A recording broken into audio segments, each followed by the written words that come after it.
So I have no intro, no interesting story, so might as well go straight to the recap.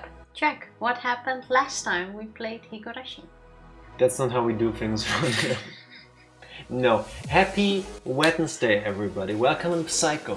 How are you?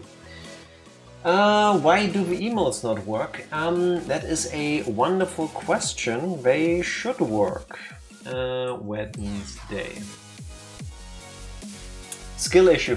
Works for me. Works on my machine, just saying. No public transport story? I know you're all very sad about it, but maybe tomorrow. Tomorrow I will still have to go with public transport to go to work. Today I worked from home, so who knows? Indeed. Who knows? I got to treat Tifa today to things like making her dinner and bringing it to her while she was stressing over work, because Tifa needs to be done with a lot of things by Friday afternoon so that we can just go on our vacation all nice and quiet like. And she's now realizing all the stuff she needs to still do beforehand. No. I had the majority of the stuff I had to do done. Okay. So this morning was very relaxed. I was like doop-de-doop. I even took a break and watched like half of an episode of Outlander while doing so. And I usually just skip my breaks and work through it to get stuff done. So I was like, I'm just gonna take it easy. By the way, this is stupid. And then you don't get paid for your breaks here. Don't work during your breaks. It's stupid. I know, but I need to get shit done. And then around like 2, I had several meetings, and then it's like, oh, we still need this, and this should get kicked off, and we should have this started, and this should be planned, this needs to be discussed. And I'm like, okay. Yeah, 2 weeks when you're back. No, it's needed in the 2 weeks I'm gone. I'm like, maybe they want to think of these things more than 2 days before your vacation starts. It's not how things work. I'm like, great. I am now in meetings until 5. So I need to kick all of it off after. Then hopefully tomorrow I can get all of it done. But why does everyone come with stuff so late? You know what I mean? Aren't you in charge? Yeah. So it's your problem. Yeah, exactly. So Tifa, why didn't you think of these things then? Because I don't know that they needed those things. Again, like earlier it was a joke when I said skill issue, but now I mean it, skill issue. Have you tried, wait, what's my note here? To get good at work. Lemao. Let's ask this way. Does the world end if your phone magically breaks? Does it end? No. Will Tifa's life end? Will my life get more miserable? Yes. Should I disappear for longer than 2 weeks then? Yes. What? I didn't know this vacation included not coming back. I guess this is the last stream we're ever doing. Sorry to tell you like this. It's just... We didn't even finish Higurashi. Oh, no. Oh man, we'll never know what happened.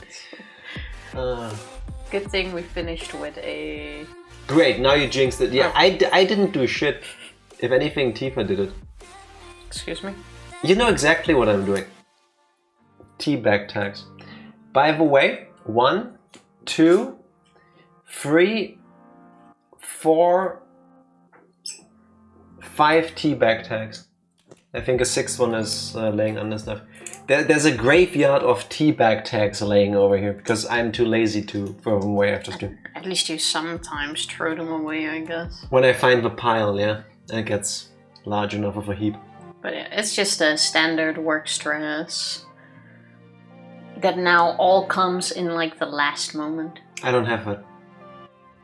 Today I realized I done goofed and I made a mistake, and now stuff would need to be done while I'm away, otherwise a project I'm part of wouldn't be able to finish. I just asked my colleagues to take care of it. We have other members of staff, you know? I mean, not we do, but at my work they do. Things first need to be set up, things need to be delegated, if anything, things might need to be explained. You know, I've sung your praises before, saying that despite what it might look like on stream, you're actually quite capable. Right now you're ruining that image. Hey, I I will still get it done before Friday. Asking people for help? Yeah, it's great. It works. I can recommend it. It's gonna be a long day tomorrow, but I will get it done. Not for me. I'll still go to the gym, and you should too. I've even... I don't think I'll make it. I've even The set gym up my closes auto... at 10. I've even set up my autoresponder already starting Friday morning. Even though I'm still there. So that's a tactic. Yeah, so that you've got some time to still take care of things. That makes sense? Yeah, I've started doing that a couple of hours before I'm actually gone. Like half a day before you leave. Because I've made the mistake more often of not doing that, and then you still get a lot of shit on your desk in like those last 2-3 hours where people ask you things. Are you an American senator? She doesn't get the reference, it's fine. No. It's cool. Carry on, as you were. And then people still expect it before your autoresponder kicks in? I don't care. No. So I think that's a great tactic to already turn it on a few hours before, so that no one has expectations in those last bits.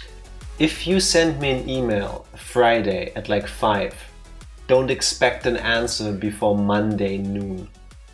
Yeah, but if you're then on vacation. Not my problem. Then I'm on a vacation. If I follow up, they can see that I'm out of your office. I don't care. I mean, I do care. I'm sorry that people have to wait for me, if anything, but there are other people who can take care of things. You know? I like to have my shit in order. Same, but I think you need a bit more of my attitude. There are other people who get paid to work with you. They can also do things. Yeah. Yeah. But I need to make sure they are aware and they do it. And it's delegated and things are started and the ball is rolling so that people can keep it rolling.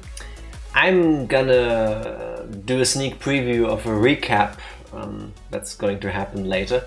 But Tifa, if you don't ask your colleagues to take care of things while you're gone, does that mean you don't value them? I shouldn't have asked this question because there might be a chance she's answering this the wrong way. And they might see this. Okay, let's pretend I didn't ask. Thank you. Beautiful. I mean, it is what I was waiting for the segue. No, there wasn't one yet. I still wanted to complain about Twitch being Twitch because I'm happy that the command now worked the way it's supposed to. But once upon a time when we started streaming, we actually had our bot to reply to things set up differently. Do you remember the name, Tifa? I vaguely remembered we gave it another name, but I don't recall. You disappoint me. It was Xbox, because eggs, get it? I thought it was funny. But the problem is, if you want to do something with emotes, you need to be subscribed to the channel that the emotes are from. And that would mean I have to pay for a bot account to be subscribed to us to use them. So at some point we changed it that just shows as us sending the message. I mean, that's automated. That's not us typing this really quickly when somebody uses a command like this. I don't think anyone thought that. Maybe they didn't know. Sherlock. So we changed this. So another thing is, your audio is a bit blechern. Blechern? What does that mean? That is you, Psycho. We did a sound check. I've touched nothing. If I sound... Tifa is clear. How about I quickly... Okay, now I believe you. There's... I didn't believe you before. There's no way I can fix this while we're live, so BRB. BRB. Ta-da! We're back. What are you doing? Why are you throwing up now?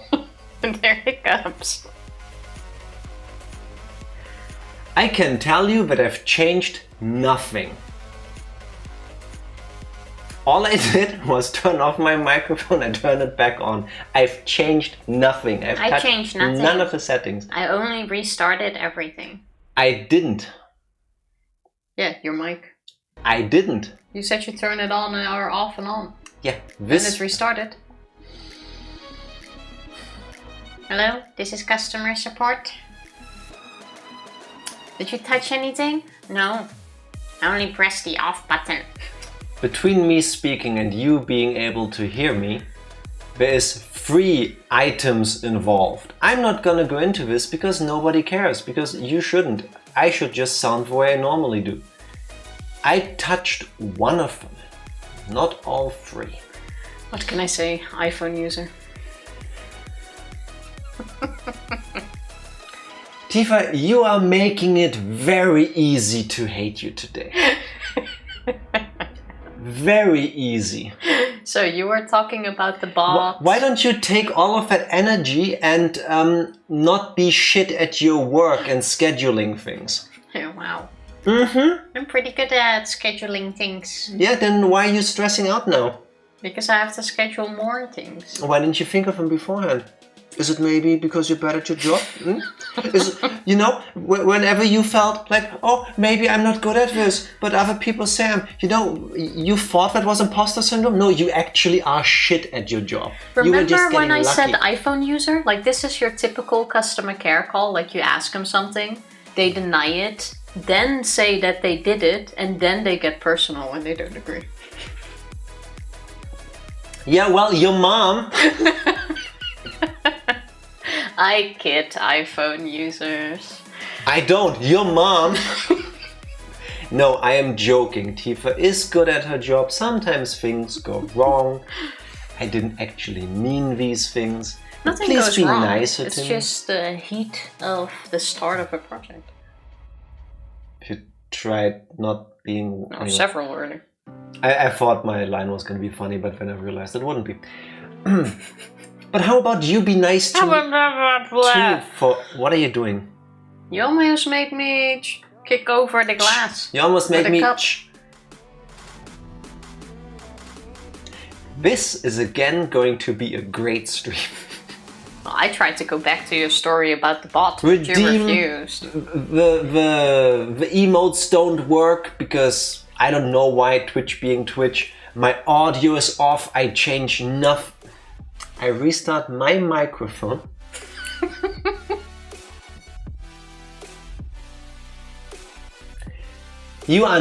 All of you out there, you understand what I mean though, right? Because turning something off and then on immediately with nothing else changing, it shouldn't work. It shouldn't fix things. That's bullshit.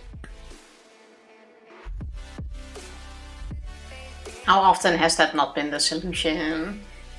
And I will never accept it. It shouldn't. It only works like 85% of the time. My car's on fire. Let me turn the engine off and back on again. Poof, my car is not on fire anymore. Yeah. No. Life hacks they don't want you to know about because this way car companies will make you pay for a new car. If your car's on fire, get the fuck away from it. It doesn't work. It doesn't work like this. If you think about it, going to sleep is the same for people. In a way, yes. Yeah, it's a reset function. In a way, yes. But also, it annoys me as well. But I know exactly what you mean. Sometimes I'm just really frustrated about something, and then if I'm smart enough to consider it, I'll just go, I'm just going to sleep.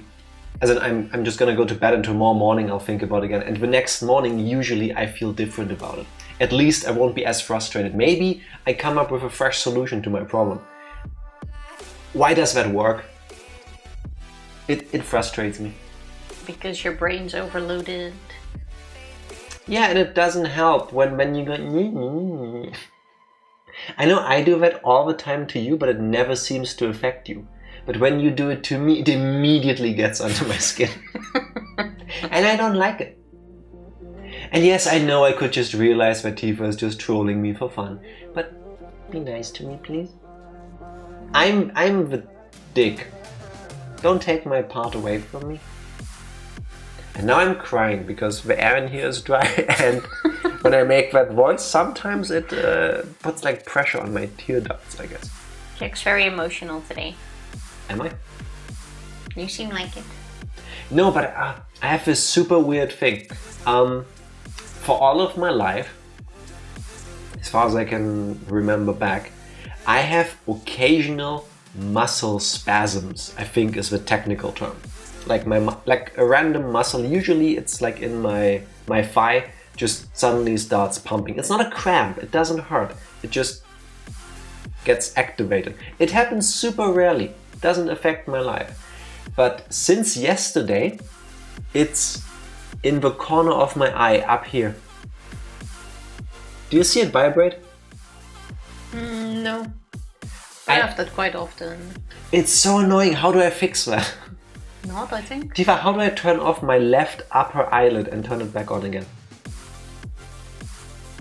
You're the one with all the genius advice. Do your thing. I don't have it. I think it's funny that you say the left, because if I have issues with my eye, it's also always with the left. So I keep doing this because like it feels like I've got something in my eye, which I don't. I've checked 16 times today in the mirror, but like it keeps ever so slightly like pulsating.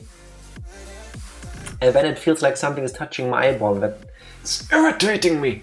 If at some point I just stream like this, that's because of that. Oh, it works. Arr. And I also need to turn more to you because I don't see you that way. Annoying. You know what's... You know I'm here. Yeah, that's a good thing. Eva wants a cracker. You always want food. And a lemon cookie. We don't have those. Oat cookie? We don't have those either. Tifa, you know what we have in the apartment in terms of snacks. Disappointing. You know what's also always disappointing? Tifa's recaps.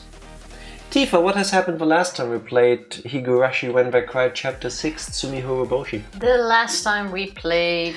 No, it's fine, let me take over. So, no, I can easily do this. That was a callback to yesterday. Oh, yeah, yesterday. Oh, yeah. It will make sense in a moment. Welcome in, Dark Lord. How are you doing? Happy Wednesday. That feeling when no oats. I know, right? That really sucks. We have oats, just not oat cookies. And we're almost out of oats too. No, we don't. We literally just bought a kilogram of oats. And they're almost gone. What did you do with them? Ate them. Recap, Tifa. What happened the last time we had no oats? The last time Reina was still very busy being a serial killer, having killed 2 people and... Rina and Teppei Hojo. Teppei Hojo, she has dismembered both of them. Cut off both of their arms, legs, head and torso, and she plans on burying them in the mountain where nobody ever comes to stash them away. While collecting the bodies and putting all of them in, or wanting to put them into plastic bags, I'm restarting. After school, Reina planned on going back to the junkyard to collect all the body parts and start burying them somewhere. And for that, she skipped club activities. Now, the whole gang was like, oh no, we can't play this game now, but how about I wanted to play Mahjong when tiles were missing, and then we were like, I'd rather die than find the tiles, so how about we just go to the junkyard? Maybe we'll bump into Reina, and if we don't, we just have fun there and we can have her decide who found the coolest stuff. Exactly. The game was to pick cool stuff at the junkyard and have Reina pick what was the best item, and that would be the winner. Also to find the missing body part from the damn construction murder. That was just a joke. Potentially the ghost that apparently haunts the place. Those were just jokes. So we went there, and apparently Satoko found this fridge there that she opened and discovered Reina's body in it, where they also bumped into Reina. Yeah. And that is when we go back to the beginning of the story, where Reina is telling all of them... I have a story to tell, which is basically everything up until this moment, until why she killed Reina and Teppei. After that, everyone is kind of like, whoa, that sucks, kind of defeated, kind of down, you know, understandable. It's a lot to They take all Tifa makes it seem so weird. They all seemed exactly like people would after you told them that you just killed 2 people for seemingly good reasons. Keiichi then goes into this whole like, oh, why didn't you tell us? Like, you could have told us what was going on. And then Reina went into this whole like, no, I couldn't have, because I remember last year with Satoshi, he was going through exactly the same. He told everyone, he asked everyone for help, and nobody actually heard him. So we go into the sins that each and every one committed by not helping Satoshi-kun. Effectively, where earlier Keiichi had this whole like, oh my god, my friends are basically like family, I never thought about it like this. They're so important to me, they're so close to me, they're everything to me. Reina now came with the antithesis to this, going, y'all ain't shit. So friends are only people you have fun with. Exactly. Mion, in Power of Everything, didn't do shit. Satoko is partially to blame, and she realizes this. Well, partially to blame is a bit harsh, but because of how she felt, Satoshi felt like he had to do these things, allegedly. We still don't know. Rika didn't do anything. Rika's sin was the alcoholism. Hasn't been brought up yet. But potentially, yes. Yeah, Rika could have talked to the elderly people who might have been able to do something. Exactly, she could have motivated the old people to do something about it. Reina didn't do anything either. She doesn't exempt herself from all of this, but basically... Yeah, but she only moved there and she didn't know any better. Yeah, she did something, but in the end it wasn't good enough. Okay. So, we all suck. And when Keiichi becomes the main character and goes, you're wrong. I cut through your words. If I had been there, I would have done something. And I know this because I have a memory I shouldn't have in the back of my mind. In a different world of possibilities, I have... That was like later though. I have committed the crimes that Reina now did, and I understand why she did it. I would have helped Satoshi. Actually, I would have killed his aunt for him so that he didn't need to get his hands dirty. Keiichi gets so into it that eventually he rallies them all together to join hands together and reach out to Reina to trust them, to forgive each other for their sins. And when Rika wants to speak up, he eventually goes, no, quiet woman, I'm speaking. He went full Jack. And I'm not even gonna joke, that's been bothering me since it happened yesterday. I need to become a better person. I do not want to be like this character. He's 15. I can forgive him for that. I'm 36. I should be better. It wasn't I feel like it wasn't as dramatic as you're saying, but it was still fun. The whole speech and everything was very dramatic. In the end, we all rallied together. We forgave each other for our sins in a very dramatic way. We decided to stand by Reina and help her get rid of the bodies. Yeah. And that's where we currently are, basically. Yes, we stopped playing right after we all did the football huddle together in a circle. They put their heads together and they felt the bonds of their friendship being strengthened by this moment. It was kind of touching, but also very cliche power of friendship. It was a bit too dramatic for my taste, but... Yeah, Keiichi was laying it on thick at the end. It fit his personality, really. Yeah, kind of. But I feel like this is very important. Stop twisting. Thank you. Tifa already started with I could feel my finger move away from my eye. I love you, but please don't do that. What? Felt like she's doing it again. Keiichi multiple times mentioned that there is a world of possibilities. He only mentioned it once. 3 times. In one talk. And twice that he has memories of things he shouldn't know. the game for the first time actually acknowledge this whole, how are stories happening in consecutive chapters when they seem to be different variations of the same time frame? I still don't answer the how. It's just like a morphogenetic field, basically. Yeah, but that's correct. They didn't say how, they didn't say why, but for the first time in the writing of the story, it straight out acknowledges that this is happening. And it appears that at least chapter 6 Keiichi has some of these memories, he has some of that knowledge. That seems to be the case, yeah. Thank you for confirming. Yeah, but the way you said it was misleading. Not on purpose. Keiichi isn't a subtle lad. No, he is not. Virtue's last reward and its consequences have been a disaster for the human race. Yeah. Not even arguable. I want to say not VLR, but Zero Time Dilemma. That one has left me scarred.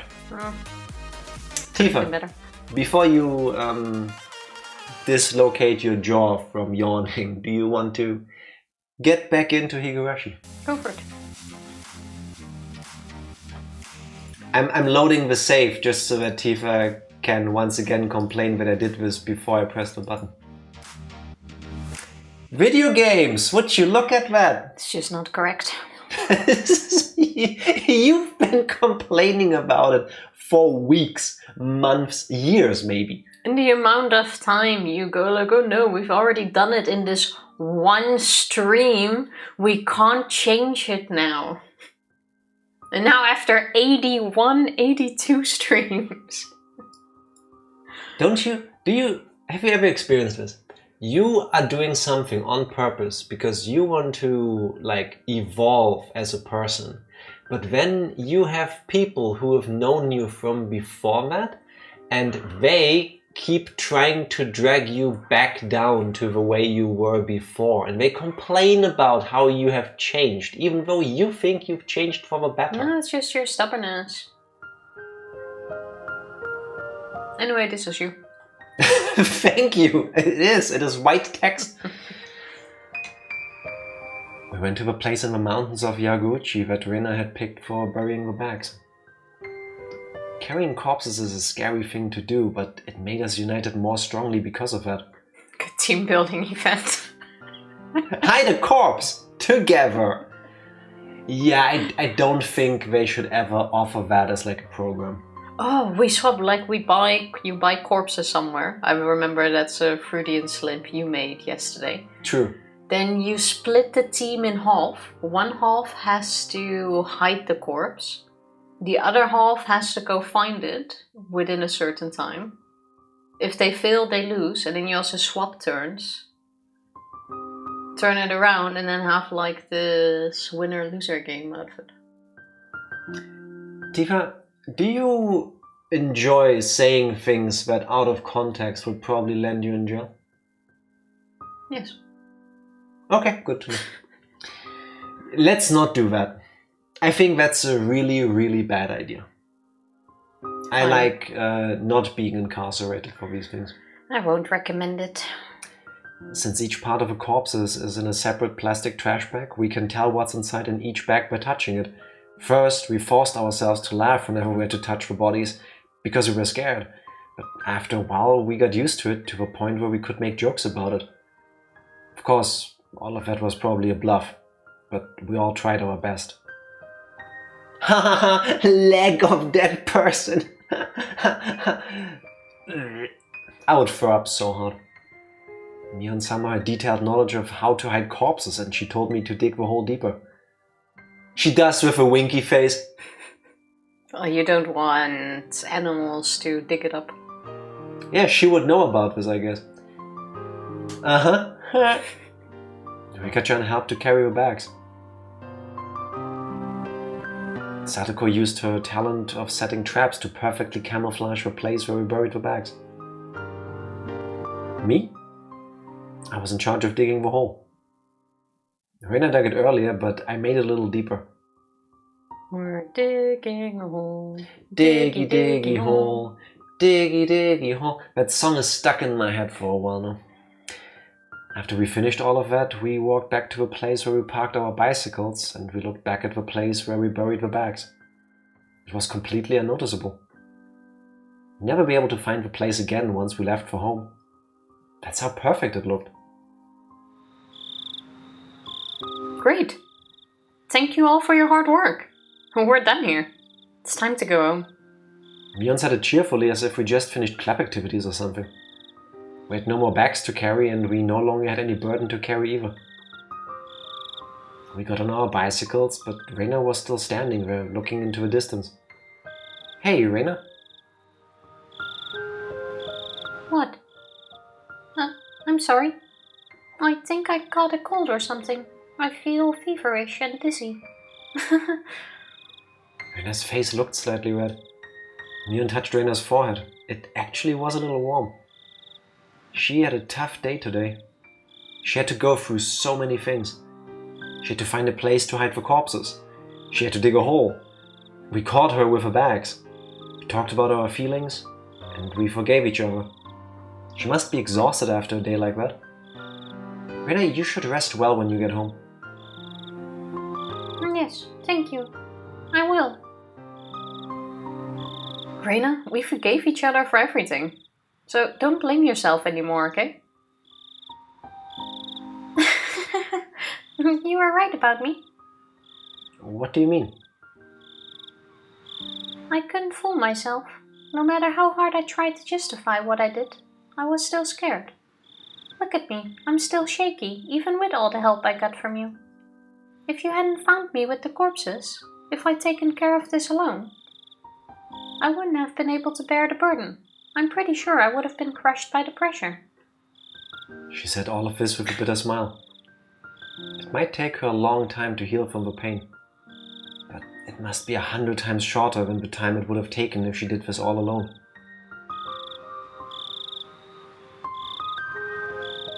So who's gonna blab? Somebody's gonna slip up. Nah, none of them are the type. Reina's home was the closest from here. Reina went her way and the four of us were left behind. Mion made a suggestion.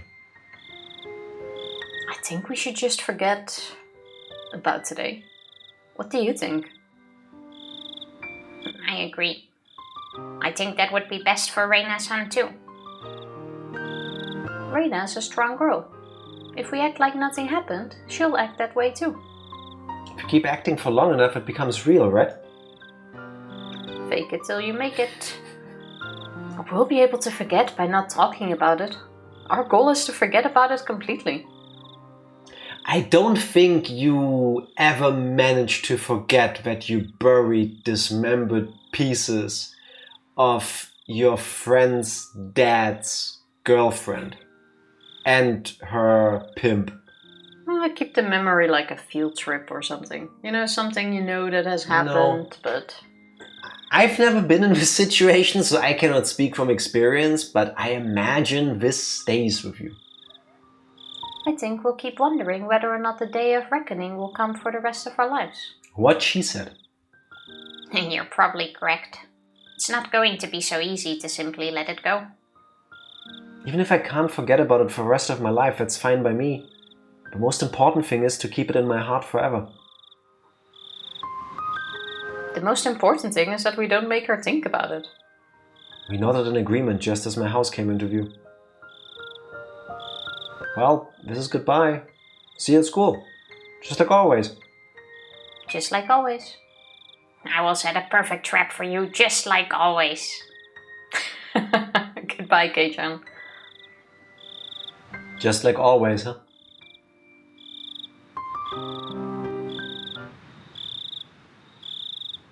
After I parted with them, I still felt hot and dizzy.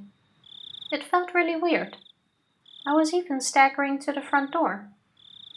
I felt as if I was floating in the air, like I just took some very strong cold medicine. Is that the adrenaline wearing off, or did you actually catch something?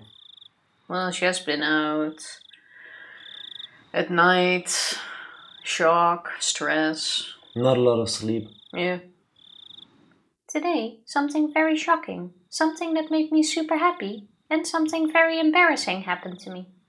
I felt as if my heart and mind were about to explode because they were filled to the brim with both happiness and sadness.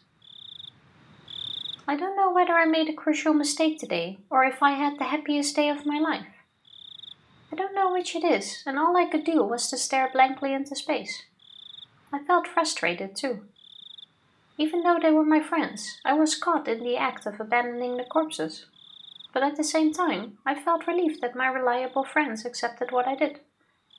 Those emotions were all mixed up in my heart, and they were equally strong, making it difficult for me to decide what I was feeling. I was losing my sense of balance. It felt like the world was warping around me. I heard sounds as if I was in the shower. Everything left me with a feeling of unreality. When those emotions were about to make me lose control, I felt a heat on my wrist. The part where Keiichi-kun grabbed me earlier started throbbing. My feelings weren't cooperating with me, but the heat on my wrist calmed them down for me. And all of that with a single touch. It's oyashiro-sama. I don't know how to express what I felt when my friends and I held shoulders together in a circle earlier, but the feeling was the only thing I knew to be real. I hope it's not oyashiro-sama. I'm home. Huh? As soon as I opened the front door, I smelled it. Wait. Her mother came home? No, that's happy music, right? Dad made dinner. Oh yeah, he was making dinner for her, true. Because for a second I couldn't hear the music yet. And I was imagining she finds her dad having, I don't know, hung himself in the living room or some shit like that.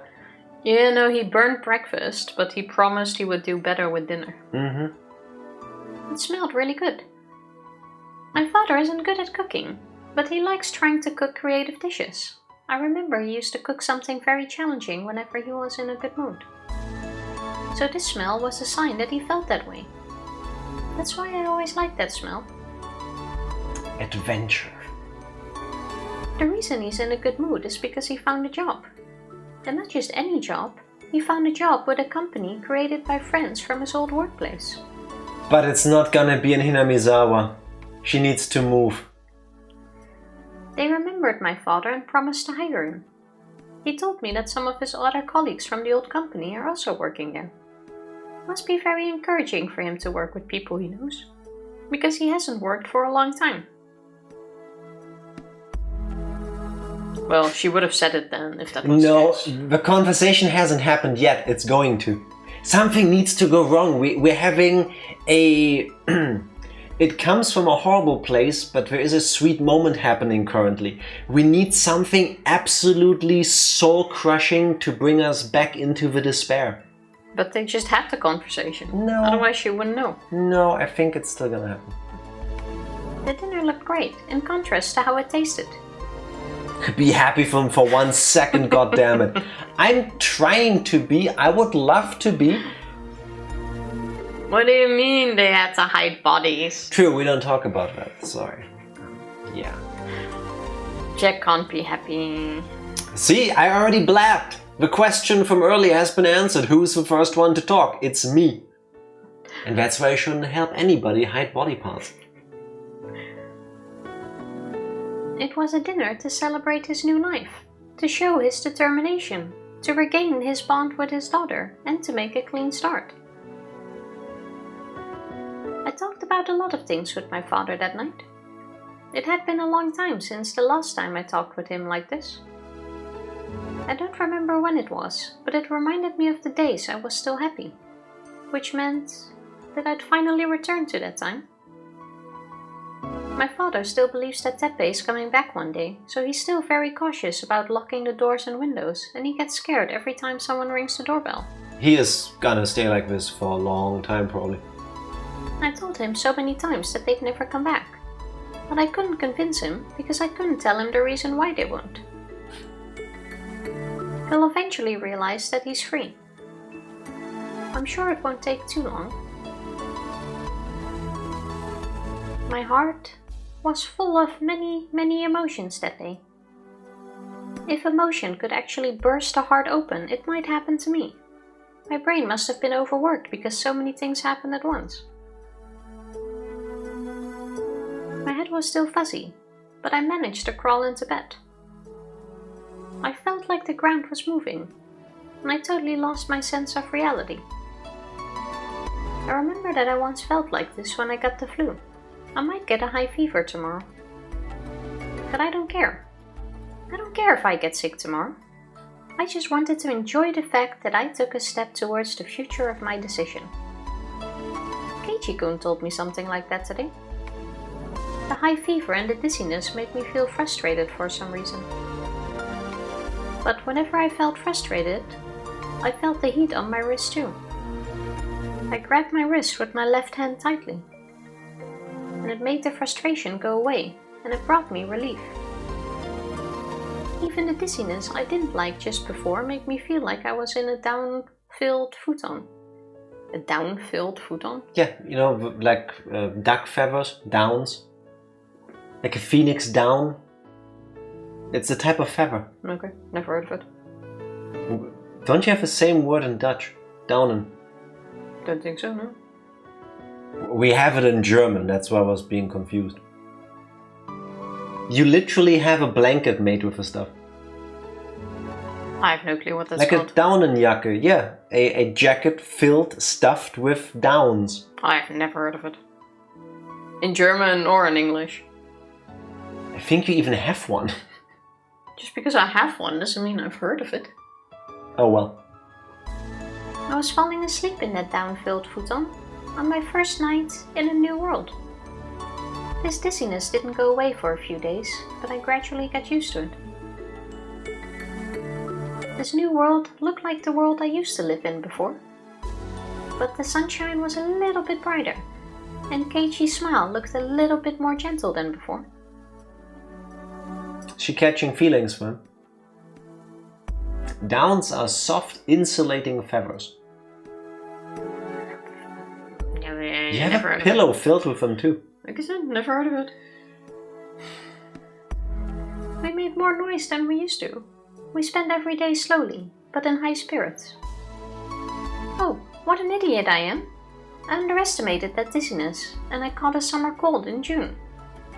I wanted to get better as soon as possible. I should have taken a day off from club activities, but I forced myself to play with them every day, and it made it hard for me to get better. Dark Lord, kick butts at work, or have a great time, or get food. I don't know how it's gonna be, so pick one. Thank you for being here. Have a good last hour. Thank you for hanging. I finally learned my lesson recently. I don't need to feel frustrated. There's no limit to happiness in this world. As long as we keep wishing for it, it will continue forever. I don't need to feel frustrated anymore, because tomorrow I will have the happiness I have today. I like that idea, but I think that's gonna set you up for disappointment.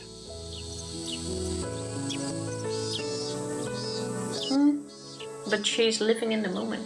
Yeah. I should try doing that more as well. We'll have the Watanagashi festival next Sunday. I was wondering when that was gonna come up. Michan tells us that we'll have a lot of fun and that we'll go extra crazy. I really can't wait. Time skip? End of episode? I have a feeling we're gonna get a time skip to at least Watanagashi because I think that was chapter 6 or 7 of chapter 6. I have no clue which chapter this is. And stuff still needs to go wrong, right? Letter from the forestry office. Thank you. It's still June, yet the air is filled with the cries of cicadas. How's everyone in Hinamizawa doing? The Watanagashi festival is coming just around the corner. We staff members from the forestry service are going to perform a wood sculpting demonstration at the festival. We'll be happy to lend out our tools and teach your kids how to sculpt wood themselves. It'll be an excellent memorial gift. Also, we would like to inform everyone that we're going to cut down trees in the local hills this summer as part of a number 4th Forest Landscape Management Project. And that's where we're fine for body parts. Wanna bet? This is when it all comes crashing down. This project involves preserving the beauty of a forest by cutting down old trees and planting new ones. The Forestry Service needs volunteers who are interested in helping us cut down the old trees. You can enjoy the beauty of nature under the blue sky while helping out with this preservation activity. The project will begin during summer break, so you can bring your kids too. This will be a good opportunity for your kids to learn about nature and have a valuable experience. And for us to get free labor. You heard the oyashiro-sama bell, right? Yuki, how are you doing? Welcome in. Happy Wednesday. How are you? Well, with some luck, they didn't plant them near a tree. Locations of a project are the forests in the Takatsuru and Yaguchi areas. Yeah. They went into a forest. No matter where they went, it's near the trees. Better be really deep. I've never removed a tree, but I have a feeling if they don't just cut down the tree, but they also remove the tree stumps, they're gonna go deep enough to find the body parts. Yeah, that's gonna be the question, isn't it? But of course that's going to happen. Also, I'm just quickly gonna save end of chapter 6. So we're in 7. Gonna have a sit down with the roommate soon, so a little anxious, understandable. Yes. But extreme. Hopefully we can take your mind off it for a moment before you sit down with them. And I hope that's gonna be a good talk. Yes. Sometimes things are gonna be easier than you think. And even if it's gonna suck, apparently it needs to be done, so there's only one way to go here, right? To have that conversation. Yeah. Oh, was that a... Yes, it was, and I am reloading the save because we were talking while it happened. There was no way to catch up with that. I already missed the first ones anyway. Ready? Okay, I gotta do it. You got this, Yuki. I believe in you. Keep breathing is my one and only advice I can give you that has ever helped me.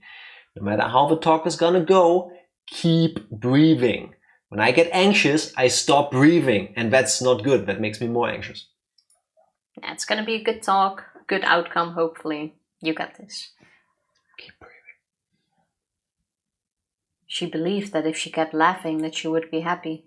She believed that if she cared about someone, that person would care for her as well. Leaving the sad memories behind, the girl turned towards... Leaving the sad memories behind, the girl turned forward to face tomorrow.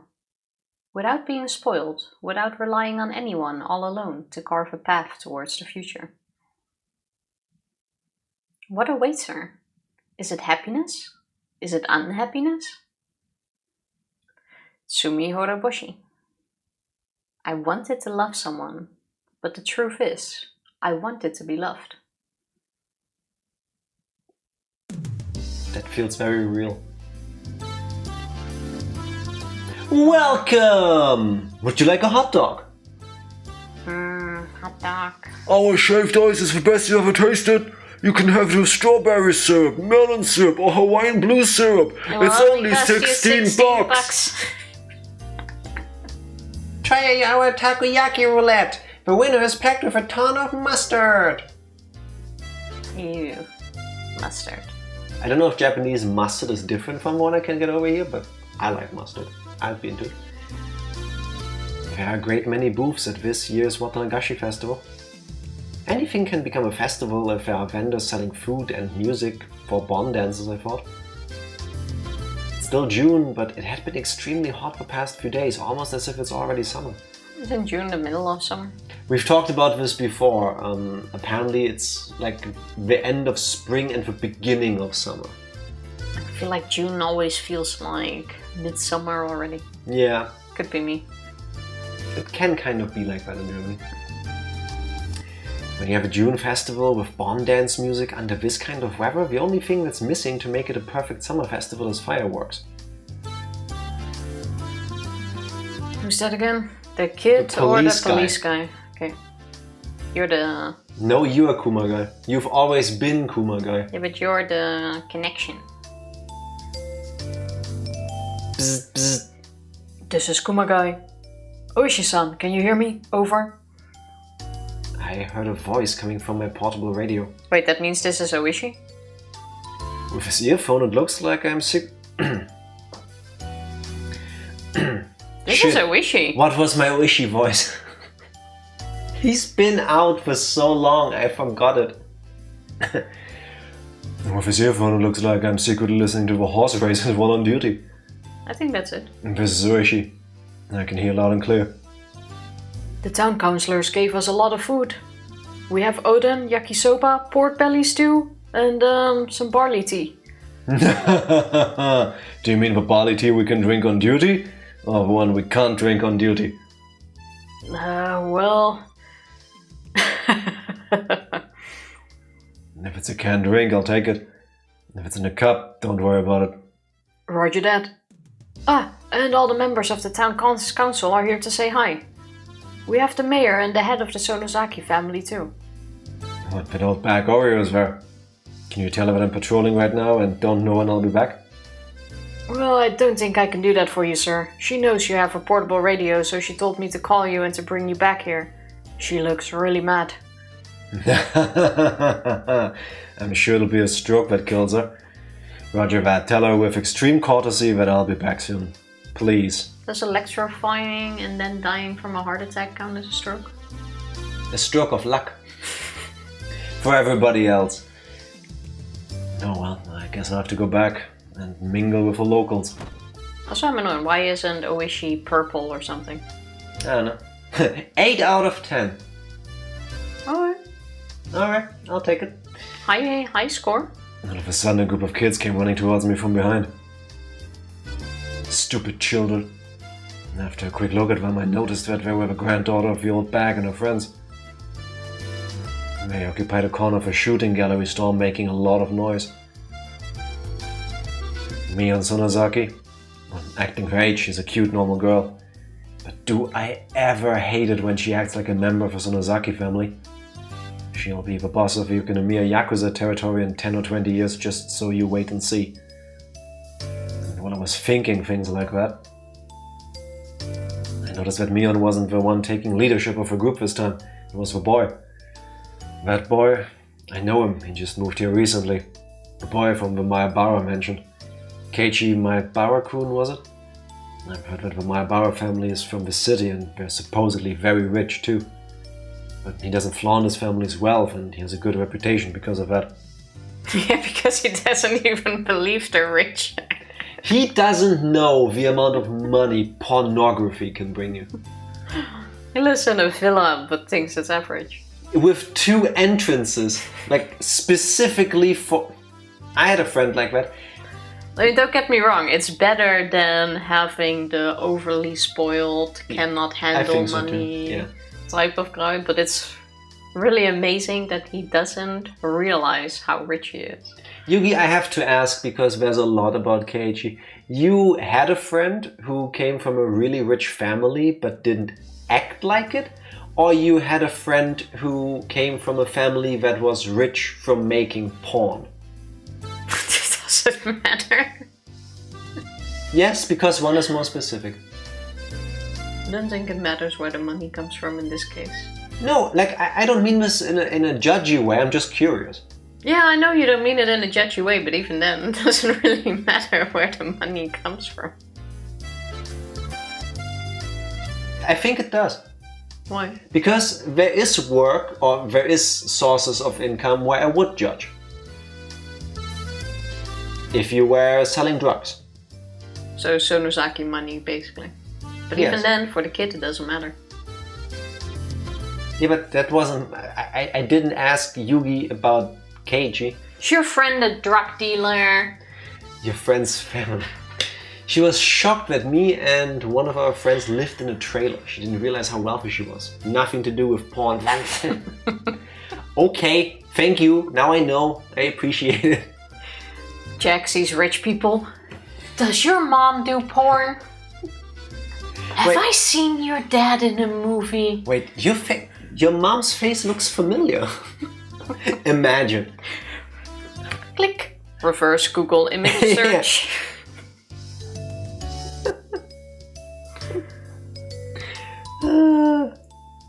So, what did you say your mother's name is?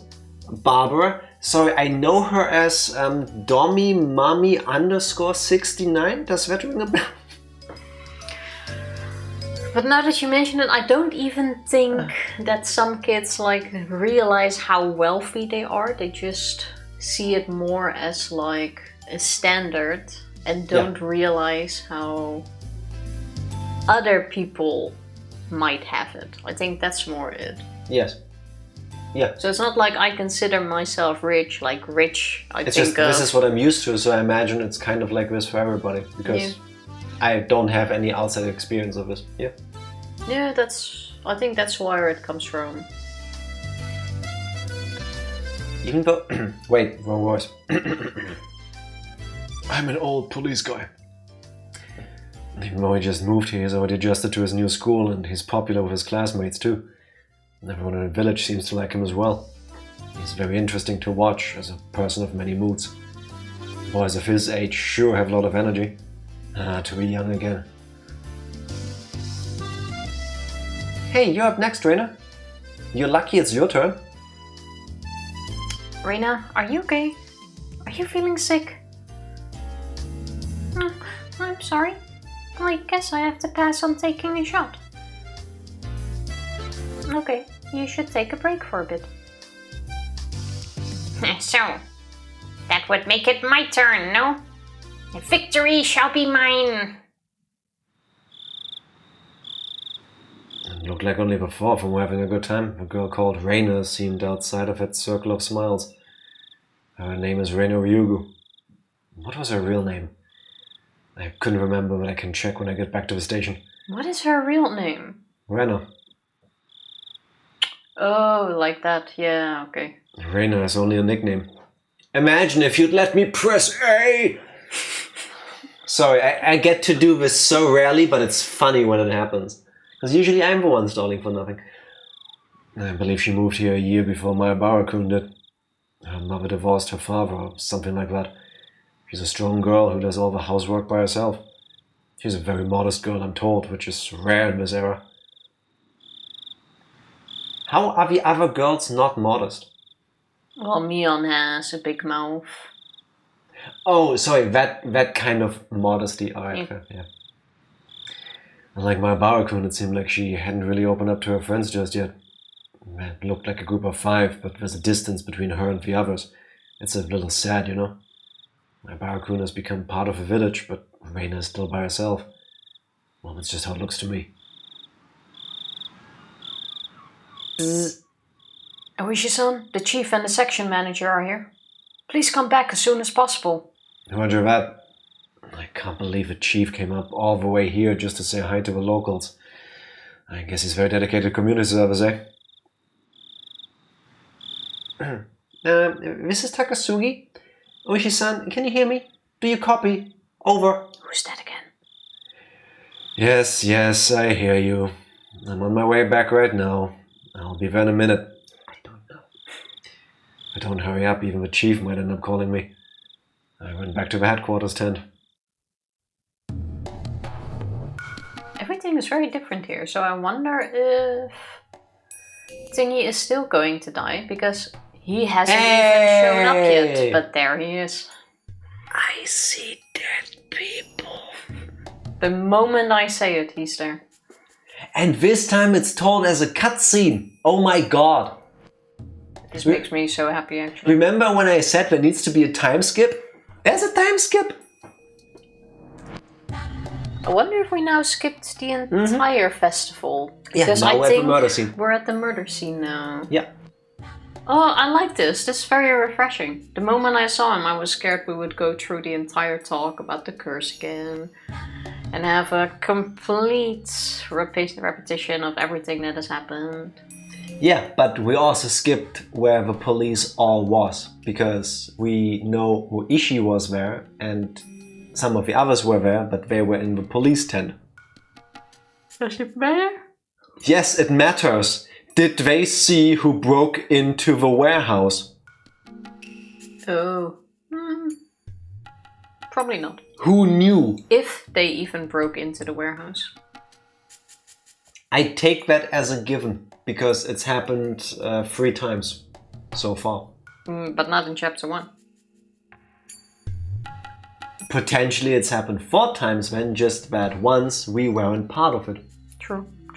That doesn't mean that old photography man and kinky scary girlfriend girl didn't go in there this time. True, they could have gone alone. Fair. Just saying. Ooishi-san, Dr. Irie is here. Dr. Irie. What? Said Dr. Irie. That's short for doctor. Yeah. But I gotta read it as it's written, you always say, now that I think of it. So I should say, Ooishi-san, Dr. Irie is here.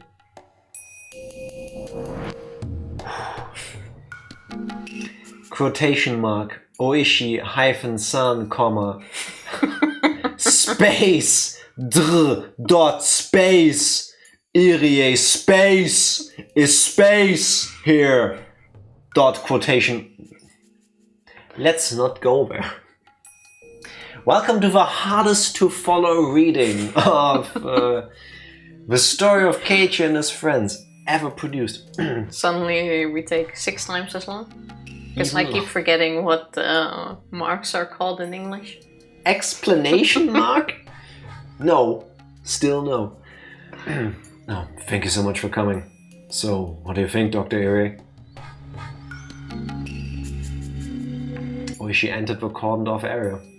I don't know why I read cordon bleu. Because you're hungry. That's probably it. For those of you that don't yet have the pleasure of knowing about cordon bleu, or cordon bleu depending on where you are, it's basically like a schnitzel, like a breaded piece of meat, but they cut a pocket into it and they stuff that traditionally with ham and cheese, and it is so good. Better if you replace the ham with something else, like maybe like a chicken ham. If you replace the ham with a different type of ham. Yeah, but usually it's pork ham, and that doesn't taste very nice. It does. It can. Depends on the taste, of course. Yeah. Cordon bleu. Exactly. One of the culinary treasures of Central Europe, if I say so myself. In there, people from forensics were taking pictures of a corpse from various angles. Irie was squatting down next to the dead body of Jiro Tomitake. When he stood up, he looked pale. I can't believe it. I know, I can't believe it either. As far as I see, he clawed out his throat with his bare hands. This isn't a normal way to go. Most likely it was because of some drug or something. Are you saying he was a drug addict? Who knows? While smiling, who knows? I guess it's going to be my job to find that out. Oyashiro-sama, what's with his 2x4? Maybe he was swinging it around? Then he threw it away and had more fun clawing at his throat, I guess. Why did we never ask ourselves that? Why he was swinging the wood around? Yes. Didn't he believe he was being followed and under attack, if I remember correctly? Yes. Which kind of lines up with how Keiichi died, being hunted by a group of weird people. But then we did ask the question.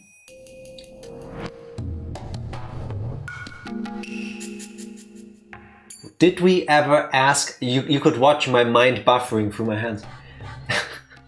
Did we ever go into why was there a random piece of lumber laying around?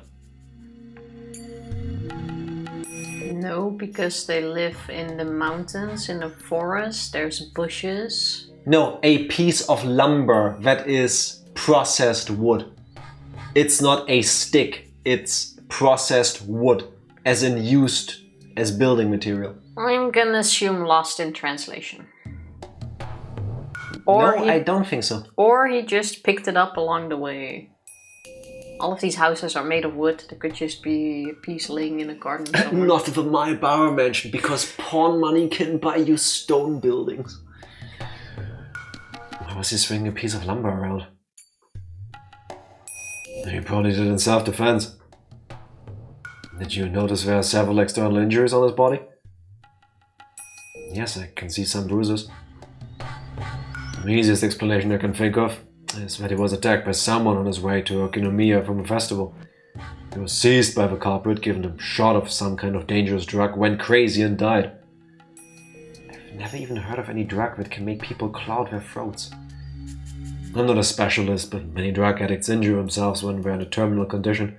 Well, I'm sure the old man of forensics will take care of the investigation. Do they do that? I don't know. I have no clue. Not that I've ever heard of. I've heard people overdosing, and I've heard people having really bad trips and then doing something that ends up hurting themselves. Oh! Excuse me? I'm about to have a Tifa moment. Oh. Let me put on incognito search for a second. We should change the name of this. If anything, just call it Tifa moment. Where did it happen? Yes. It's gonna get gruesome for a moment while the banner is up. You've been warned. Ugh. I remember a few years ago the story dropping by. The name of the woman is Keiichi Maebara? I don't know how to pronounce her name. She was severely, badly addicted to meth. And at one point, she took a ton of it and she went into like this psychotic rage or something. A very bad trip. And she clawed out her own eyes. There is interviews with her where she describes it in detail. I will not do that for you right now because she does it way better than I do because she's lived through it. But she has ripped out her own eyeballs. And they're gone. She is blind. She has very quickly actually adapted to being blind like this. And as far as I remember, she basically went cold turkey after that and became clean and has been sober ever since. Like, what would you do next? And what the fuck? That is horrible. And if I recall correctly, in the interview that I saw with her, she even said, like, yeah, I needed this. It's what happened to me wasn't good. What I did wasn't good. But I needed this. I consider this a good thing ultimately because I changed my life around. But still... God damn! Couldn't you save at least one eye? Apparently not. Not her. No, the doctors couldn't. No, I mean but her. Yeah. Drugs can make people do weird things. That's what I'm trying to say. Obviously. Yeah. Excuse me, ooishi-san. We found a bicycle believed to belong to Jiro Tomitake about 100 meters away from here. This is a new clue. Before that, we didn't know that he actually had his bicycle here. We do know that in chapter 3, Tifa was yawning. In chapter 3, when Keiichi had buried the corpse of somebody that he murdered, he met... The girlfriend. I've got the name. The girlfriend had his bike. A creepy blonde girl who had his bicycle in the back of a car. True. But this is the first time they actually mention his bike on the crime scene. In the previous chapter it was just that she had it. The question is, does the bike now find its way into the back of her car? Or is that unrelated? A different way the story went? Are there like two different versions of the events that are happening right now? One where she got the bike before the police found it, and one where the police found it first. I think unrelated, because it doesn't match chapter 3. Sure. What was the last part? No, It doesn't match chapter 3, so unrelated. It still might. No, it's completely new. This does not fit anything so far. Why would it give us different versions before we have the answers, Will? Because maybe the story of Higurashi is, like I said last time, like somebody playing through a visual novel with multiple endings. And in the branch of the story where one choice was made earlier, this also changes. It's the best way I can think of right now. No, it's great. Things will find. Any other clues? Not yet. They're investigating it right now. So that means the place where the bicycle was found is most likely the place where he was attacked. And then he ran away from the suspect and ended up here. Or she frowned, crossing his arms in front of his chest. Irie was looking at the miserable corpse of Tomitake and he kept saying the same thing over and over. It's impossible. It's just impossible. Doctor, it happened, so it was possible, okay? Try to think flexibly. Although I get that you don't really see something like this every day despite being a doctor. Anyway, thanks for your cooperation. You can go home now. We called you here for emergency medical care, but it looks like it was a waste of a trip. Sorry. 1 second. I have a question. Did you notice there are several external injuries on his body? Yes, I can see some bruises. Could it be that the piece of lumber was used to attack Tomitake and not the other way around? It's possible. But the autopsy need to show that.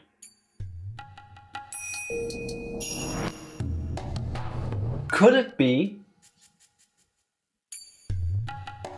that after they did a thing or not a thing during the festival, I have completely forgotten Tomitake's girlfriend's name. She injects Tomitake with the drug and then leaves him behind? Could be. But I don't think it's going to be the case. I think the most suspicious thing here right now Takano. is... Oh, that was it. Thank you. Thank you. Takano, Is Irie saying it's impossible. What exactly is he referring to? Because I don't think it's about Tomitake clawing out his own neck. She stuck his head out of a blue tent and asks, "Can anybody give him a ride home?" Irie gasped all of a sudden as he turned to Ooishi. What about Takano-san? What happened to Takano-san? What? Oh, your nurse.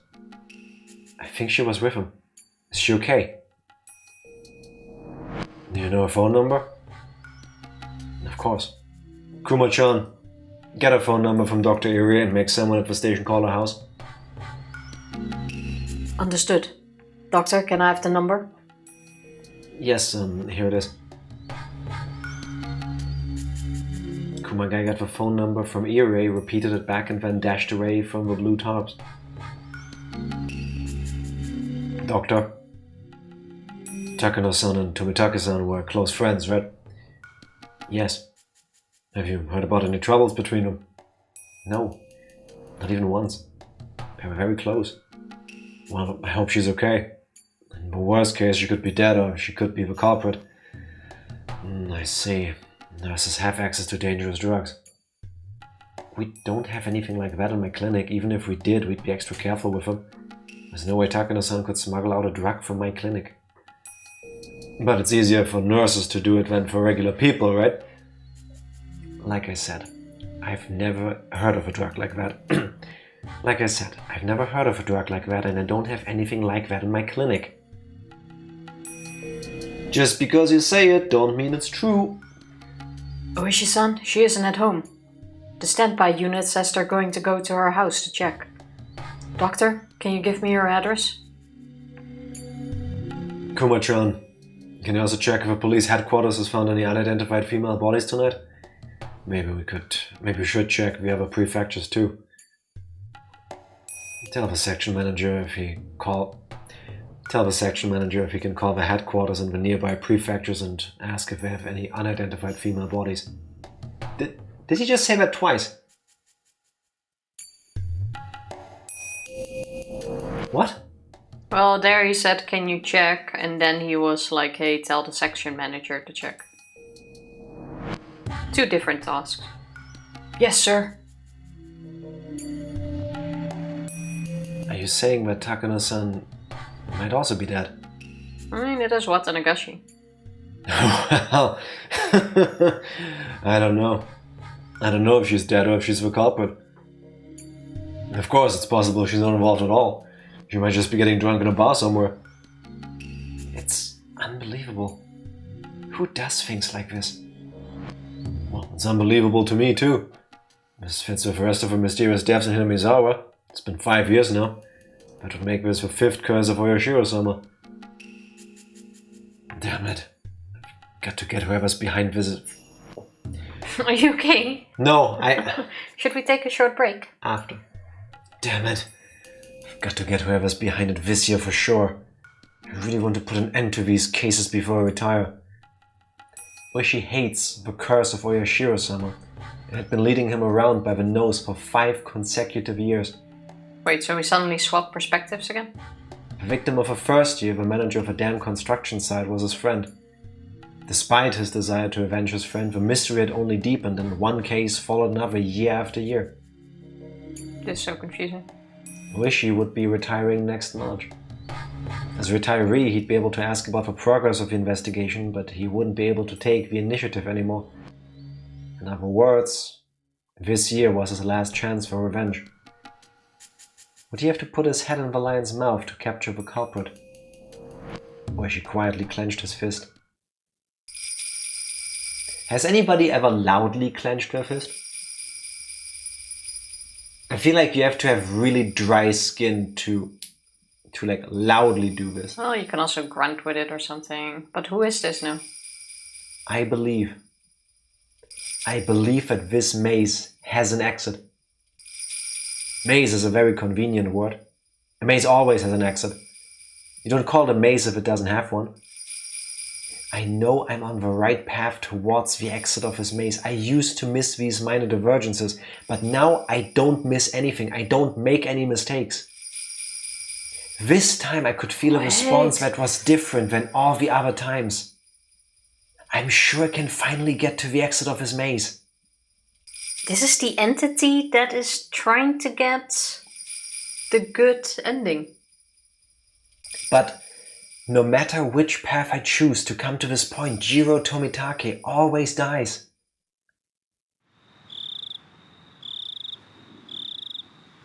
So something or someone is hitchhiking. The narrator is actually an entity in this game. I would think. But the question is not even how, but also where. Is it like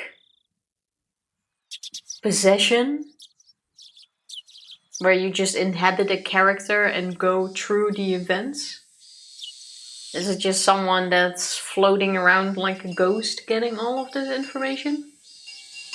Well, the text just implied that this entity is making the choices. So it's not just some disembodied passive force. It kind of feels like Inception, where I'm reading a visual novel being played by somebody else and they just relay the information to me. Does that make sense? A little bit, I think. I think what or who it could be. The only person at the moment, if it is a character, which makes sense, is Rika Slash oyashiro-sama if possessed.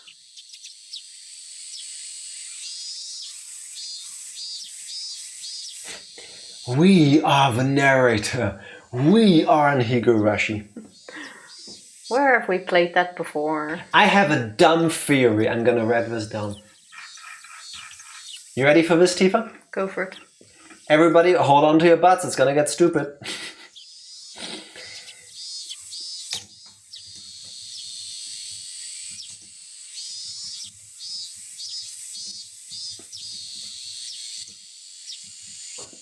The narrator is Oyashiro-sama, trying to broker peace, like he did when he allegedly appeared back then when the demons came to this world.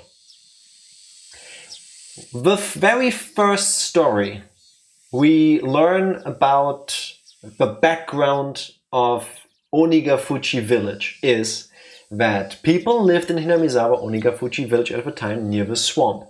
At some point, Hell's anus prolapsed and demons got pooped out. The demons started killing the people started fighting the demons. Then the guardian deity, Oyashiro-sama, appeared, and it didn't kill the demons, it didn't help the people, it made peace happen between them. The demons and the humans fucked, and eventually people believed that they were better because they had demon blood in their veins appeared. What if, maybe some of that is bullshit, maybe that didn't really happen like this, but what if you know how every story, every lie has a kernel of truth to it? What if that kernel of truth is there is an Oyashiro-sama and it's trying to make things work out better? Yeah, I can agree with it, but I can't shake off the it's Rika. I would like to counter next to it that the narrator is Rika trying to find a happy end. But how does Rika, being the narrator, explain that she can read Keiichi's mind? Well, we also had Rika is the reincarnation from Oyashiro-sama.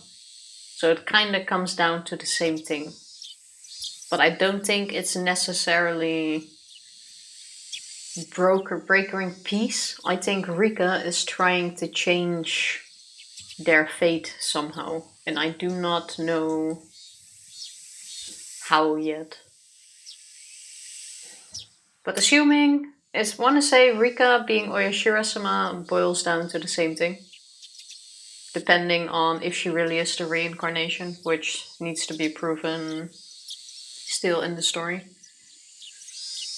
And I don't know how it gets triggered and how she knows things, but if she keeps some of her memories, which is how she knows the order of how people die, that she is next. I know how. I know how.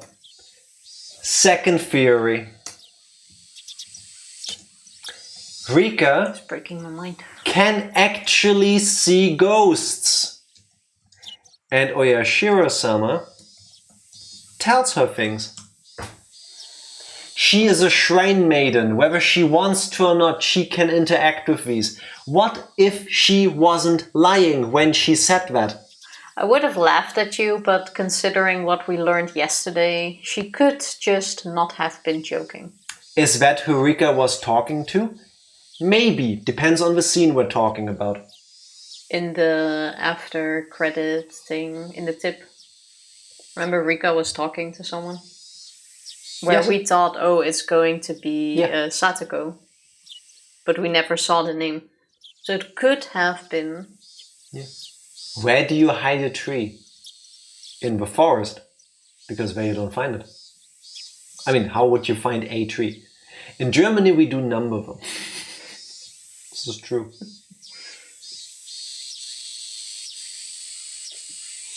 That could also explain why Rika is being so weird in a sense.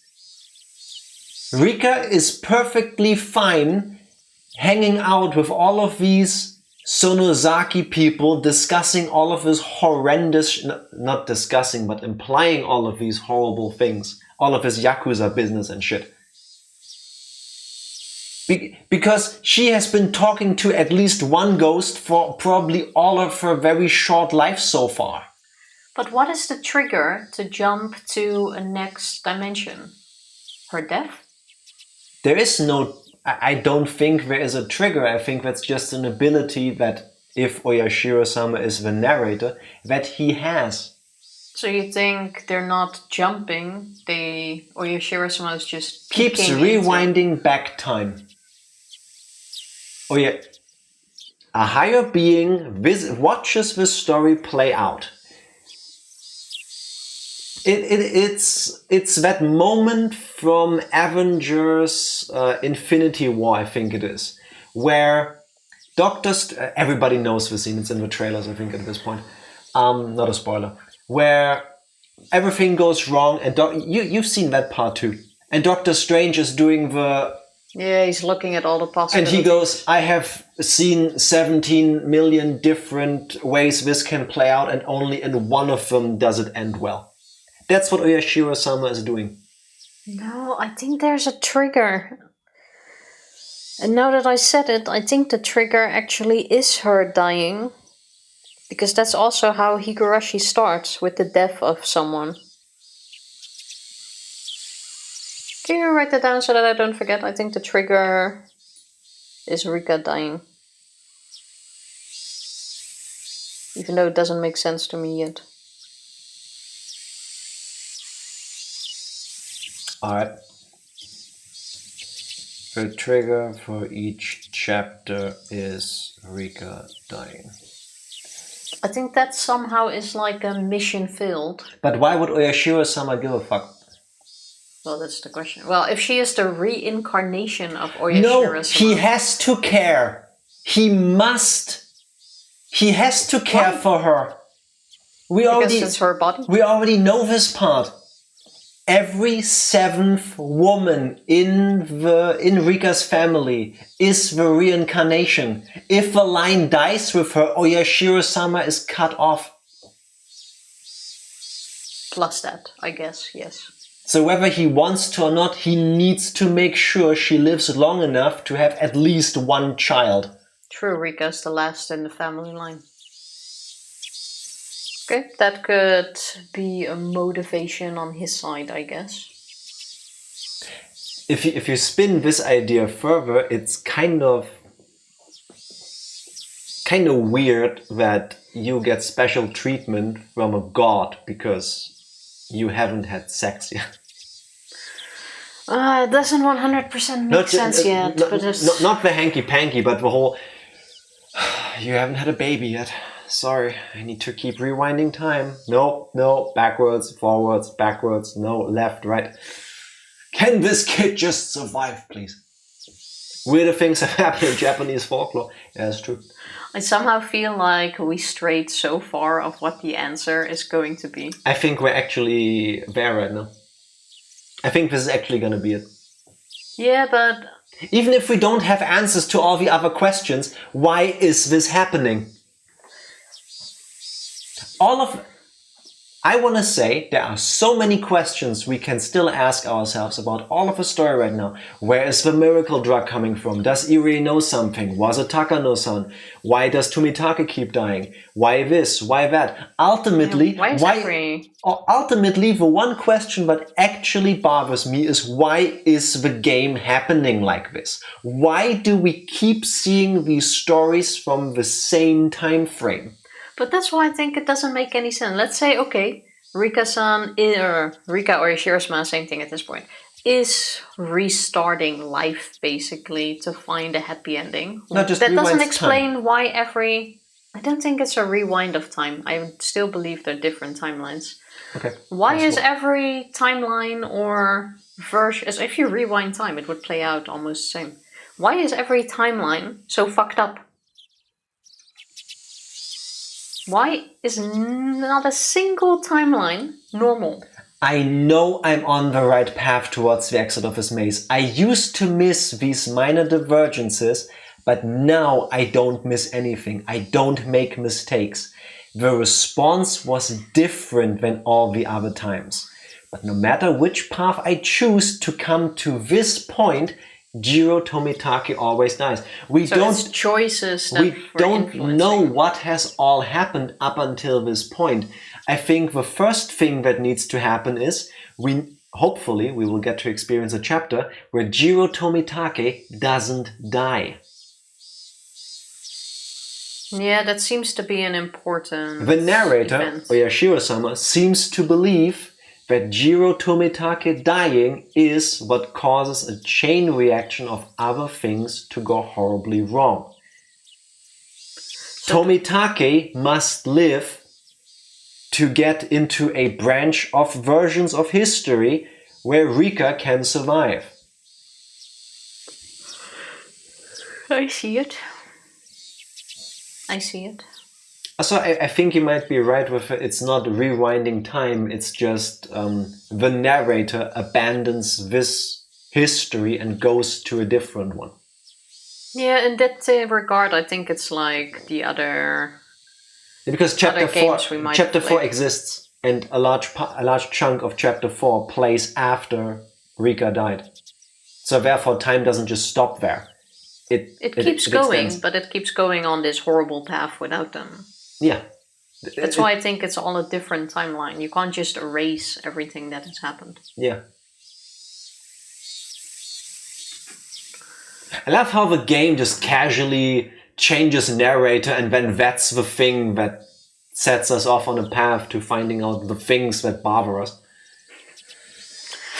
Well, I don't know if we're close or if we're very far away. That's the frustrating thing. We are very far away, Tifa. We are halfway through chapter 6. There's still 2 more after this. That's what makes me think that we're far away. This could also just be a quirk in the writing to fuck with us. Which is probably it. Well, do you want to take a short break or do you want to... I think a short break is a good idea. BRB. We're back. Oyashiro-sama has decreed that it is time for us to continue the game, so that hopefully one day we can find a way to have not Rika die. Oh my god, what if chapter 8 ends with the good ending, where everybody but Rika dies? I don't think that's considered a good ending. Why? Because I think Rika would want everyone to live. No. Listen, wait. If my idea that the narrator is Oyashiro-sama and Oyashiro-sama is playing history to find a way to keep being able to be here, which requires a member of a Furude family to always exist, so that every 7 generations he can come back, then the goal isn't for everybody to be happy. That doesn't matter. Well, the question is from which point of view are you looking at it? If it's from Rika's, that's not a happy ending. It doesn't matter.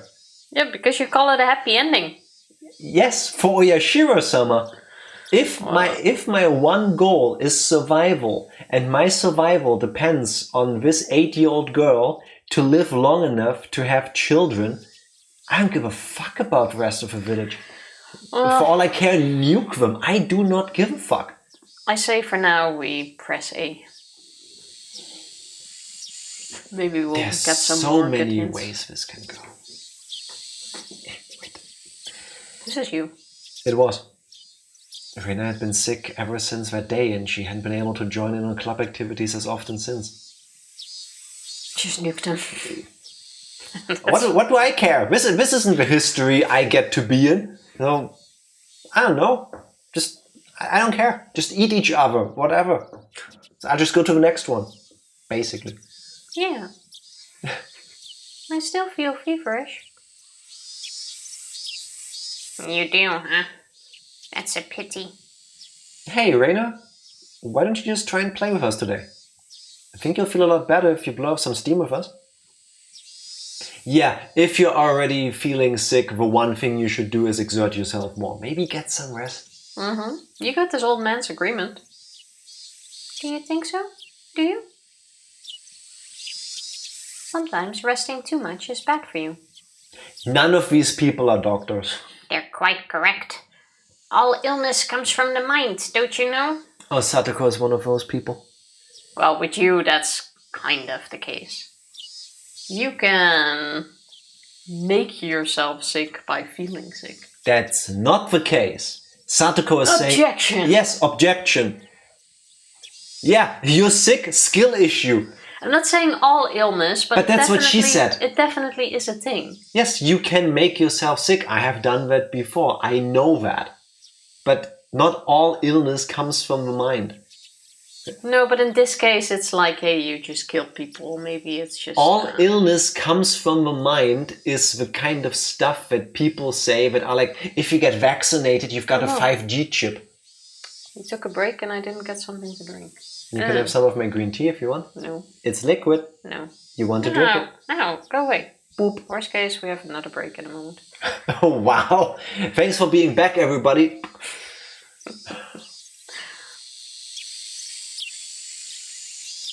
Everybody had suspected for a while that Reina isn't really sick, at least physically. It's just that many things happened to her at once. She caught a mental cold. I have that a lot. That's why I thought she would get better once she played with us just like we used to. It seemed like Reina was aware of that too. She knew that she had to get out of her state of depression soon. She wanted to get better and she wanted to have fun again every day. Okay, I'll do it. Great. That's the spirit. Considering the fact that Reina is still recovering from her illness, let's play a tabletop game today. Let me see. Mion started rummaging through her locker, humming to herself. She took one game after another from the locker and put them aside. That locker definitely didn't obey the laws of physics. The amount of games she took out from the locker was more than what it could physically hold. Inside, oyashiro-sama was like, just take another one. Oh, I forgot about this one. Let's try this. Today we'll be playing this detective game. Oh, what's that? Sounds interesting. Cluedo? Well, this is a game where you guess the culprit, the murder weapon, and the scene of the crime. This is chapter 1. It's a game where you use your brain. This is chapter 1. Cluedo. Nothing fits Clue except was for that. in chapter 1. No, hear me out. Hear me out. I think we've answered this question to ourselves earlier. None of the chapters, it isn't necessarily that chapter 5 led into chapter 2.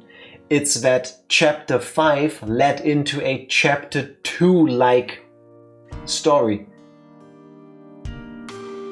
And chapter 6 is a chapter 1-like story.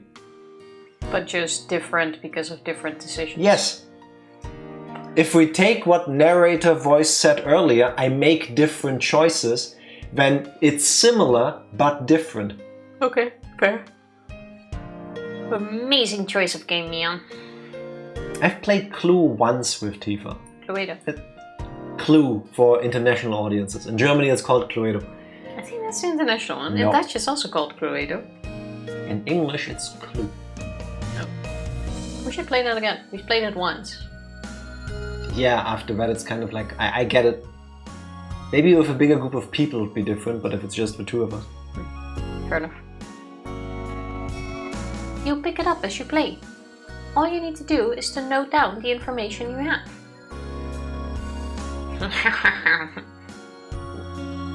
No. And this is why you don't get more to drink. What did you do during the break? Nothing. So we have two modes of Tifa on offer today. Yawning Tifa or implodey Tifa. In other words, you need to learn the trick of note-taking. This is a game for intelligent people like myself. I want to point out that the one time we played Clue, I won. True, but I knew the answer before you, but I wasn't allowed to guess yet. Correct. That's why I enjoy playing Clue. Because you can't just solve, you need to get into a specific place before you can solve. And I beat her to it. The rules don't seem that difficult. In short, it's a game where you sound out the cards each player holds in order to try and reason out the identity of the cards first drawn out of a deck. There are plenty of games in different formats where you try to identify something hidden in the least amount of steps. This one just happens to be a competitive one of those. The key to winning this game would be how well you can organize your information. We usually like to play athletic games so that we can run around a lot, but in our club you have to excel both academically and athletically. I have never heard the word athletically. I have heard it before, but not in a long time. For once, I disagree. I think I've heard it more often. What kind of people do you hang out that we are all discussing I'm having a Tifa moment.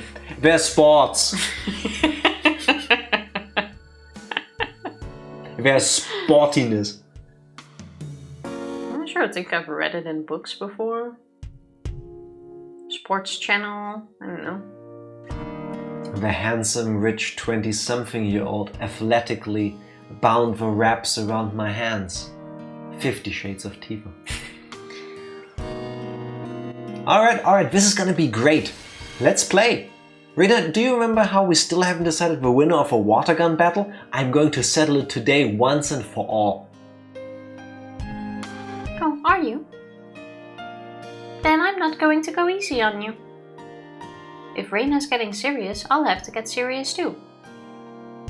Yes, indeed. Since that water gun battle, I have re-evaluated Keiichi-san and Reina-san. I'm going to be merciless today. This is getting exciting. This old man's been waiting for everyone to get this fired up. Excellent! Let's do this!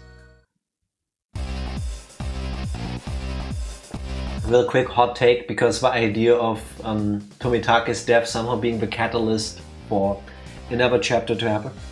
Why doesn't fourth dimensional being Oyashiro-sama, narrator-kun, just cause a landslide on the highway? I don't think we're able to do that. Tomitake can't die here on that night if he doesn't come here. Don't think we have that kind of power. Oh, do you... No, press A. There's gonna be limits, otherwise there's no point in the story. Oyashiro-sama, narrator-kun, can only affect his influence to the people in and around Hinamizawa? Yeah, I don't think we're God in that sense. A little bit of a deity. Are you ready? I did it with a knife in the library. Okay. My turn. Keiichi-kun did it with poison in the hall. My turn. Neon did it with a pistol in the lounge. You're holding the pistol, aren't you? You're bluffing. I think I know the suspect and the murder weapon. I've narrowed the scene of the crime down to 2. You're good, Rika-jun. Keiichi did it with the metal bat in the forest at the outskirts of town. I've narrowed the suspect down to 2, but it's hard to pin down which one it is. I'll give you a tip. There's always a hint in the questions the other players ask you. If you figure it out, you can even solve the whole mystery by the order of the cards the others put down on the table. I see. Damn it, I underestimated the depth of this game. Oh no, my notes are such a mess, I can't even read my own handwriting. And once you acquire the skill of note-taking, you'll have a 70% chance to win this game. Does this work? Basically. But even a 70% chance won't be enough to defeat me. I kind of knew I didn't stand a chance of winning this game, but I gradually started picking it up. Reina seemed to be getting her energy back as she played along. It was the right decision to force her to play with us today. While we were in the middle of a game, Chie-sensei came to the classroom. Hi, you look like you're having fun. Anyway, is Ryugu-san here? No. You have a visitor. Everybody looked puzzled. Parents sometimes showed up at school for some reason, but Chie-sensei never called them visitors. It's rare to have a visitor at school. I wonder who it is. Well, I have to go. You can continue without me. Kasai! Where's Kasai been this whole time? Oh, true, we had asked to see him. Yeah! Completely forgot about that. Remember the whole subplot of I found Kasai's pocket? Yeah. Rena left the classroom at a run. That seems so long ago. What should we do? Should we wait for her? Because it has been over a week ago. Yeah. We know it's been a week until Watanagashi, and now it's after that already. Well, we don't know how long it's going to take. Rena told us we could continue, so let's do that. Yeah! Tifa's yawns are infecting me. Athletically. Oh? Around the entrance, the glaring sun and the cool shade made for a clear contrast.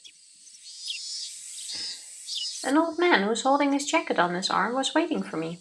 He looked like he was overheating, and his tie was limp. Isn't a tie always limp? If he now asks her to go into the car with him because she has air conditioning, it is chapter 1, but slightly different. Wrong question. Isn't a tie always limp? No, How is it not limp? if it's aroused.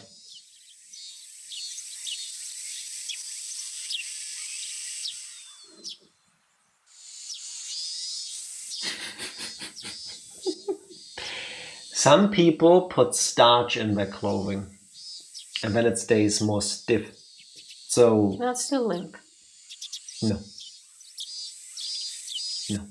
Look, Tifa, the way you sit currently, I would describe as limp. I am sitting here with a straight back and everything.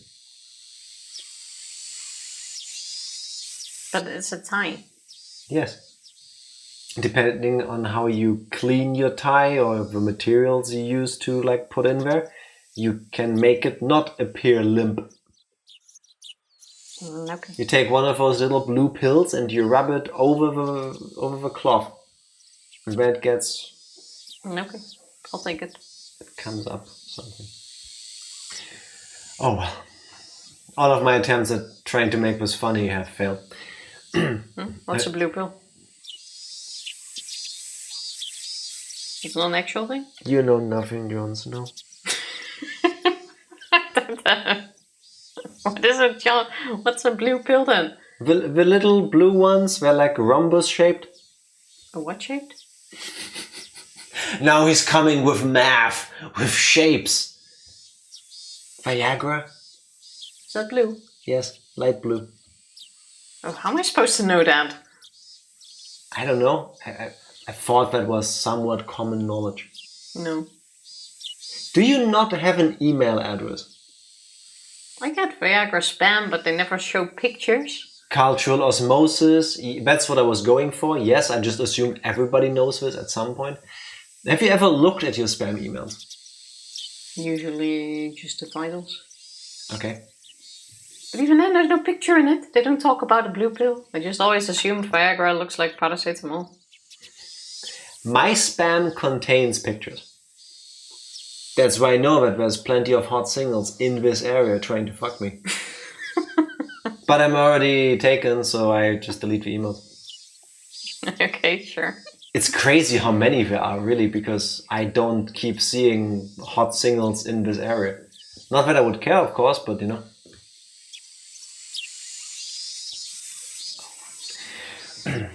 Well, nice try. Thanks. Completely failed. Not a funny moment in this entire conversation in the last 3 minutes. But I'm happy you're happy now. Thanks.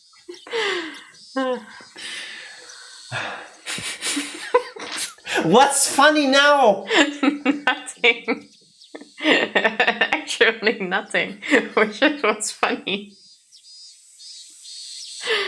Okay, Do you I'm have ready. any idea how difficult it is to try to become better at making all of you laugh at my jokes when the person that gives me the most direct feedback is dying when I'm dying inside? You're actually turning red. Yeah, from laughing. I'm actually unironically happy you're having fun. I'm glad. Yeah. Welcome back, Dark We Lord. appreciate the effort. Thank Jason. you. How was work? For a second I thought Dark Lord referred to himself as Detective Tasty. I was like, when did he pick up that nickname? Welcome back, Dark Lord. Are you Ryugu-san? Rena Ryugu-san.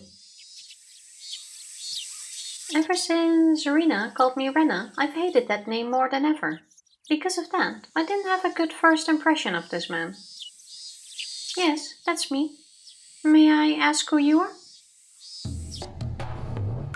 Slowish, typical of this time of year. Alright, fair enough. That's not too bad.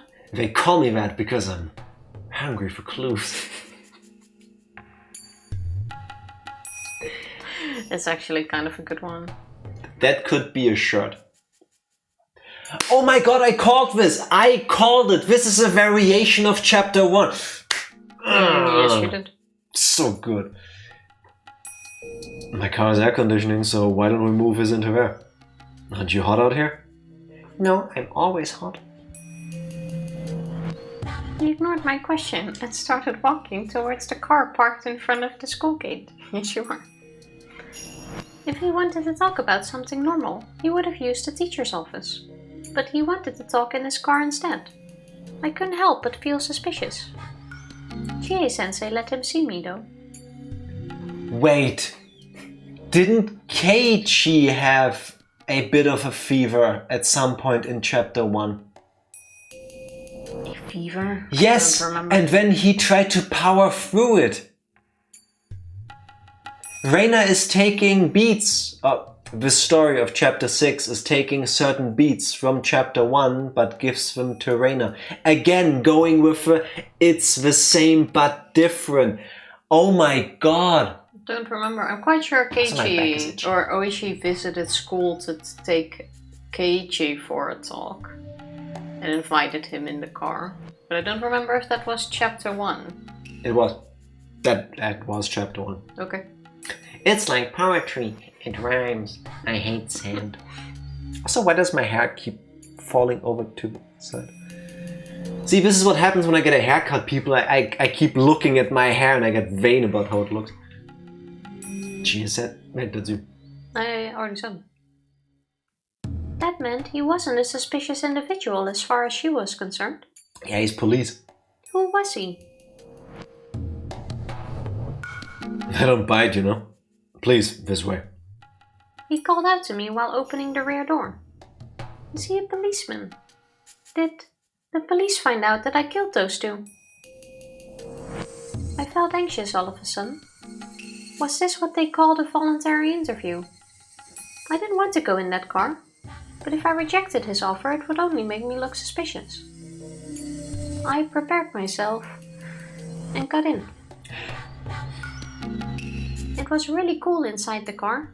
It had like lights and all of the bleeps and like this super technology everywhere. These little cute gadgets and all the buttons. Yeah. Aww. A car AC must cost a fortune. At least my father's car doesn't have one. Oh, please let me know if it's too cold. I like keeping it that way. So, what's this talk about? In retaliation, I ignored his question and got to the point like he did. That's exactly what Keiichi did as well. He pulled a small notebook out of his breast pocket and flipped through it. He picked out a photo from it.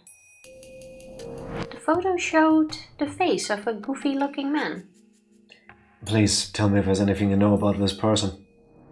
The man in the picture was expressionless and looked half asleep. Sometimes you can't even recognize your own family members in a photo where they don't have an expression. So there's no way I would recognize a person who wasn't related to me. But anyway, that was a bit of a relief. This had nothing to do with Rena or her partner. There were scribbles on his shirt, and we found the signatures of students at the school, including yours, Ryuga-san. Remember at chapter 1 when he was celebrating at the festival with them? And then he was like, oh yeah, it's a shame that tomorrow I have to go back to the city. And then Mion was like, you are now an honorary member of a club, and we all, as a parting gift, we're gonna sign your shirt. Yes. Was that chapter 1 though? Yes. I do still remember that. It's been almost a year, but the memories live on somewhere in there. Now that you say it, yes. Yes. The cops are after Emo Phillips. Cops are after everybody in this place. Eh? Is this Tomitake-san? I don't feel his usual carefree unreliableness. I don't feel his usual carefree unreliableness from this picture at all. Because he's dead in it. From this half-awake, emotionless face. He's not half awake. How about this woman then? Knew what he was going to show. Her name is Mio-san. Mio Takano-san. When did you see them last? I think it was right after the Watanagashi festival. I'm pretty sure the word is reliability. Don't worry, Dark Lord. They are just doing this to add to our loquaciousness. But That's 100% it. Absolutely. Reliability would have been how most people would say it, but didn't you notice anything strange? Anything? Please tell me. Did something happen to them? I shouldn't be telling you this, but they're dead, and it might have been one of your friends, so I need your help with the investigation. Oh, true, that's when he suspected the Sonozakis. Yep. Oh my god! He is going to... I'm writing that down.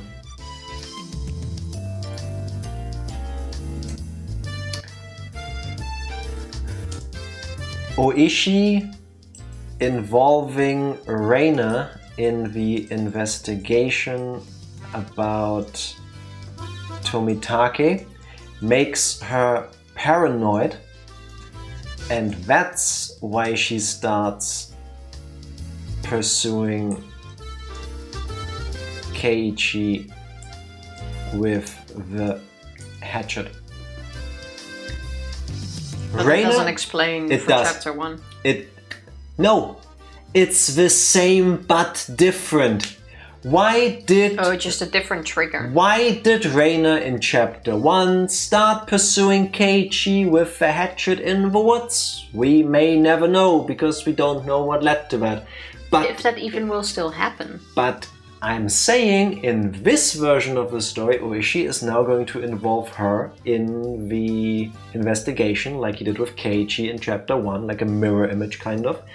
And that's gonna make her fearful of Keiichi because he is suspicious somehow. That's gonna be the thing. Seems kind of weird after you've just murdered 2 people.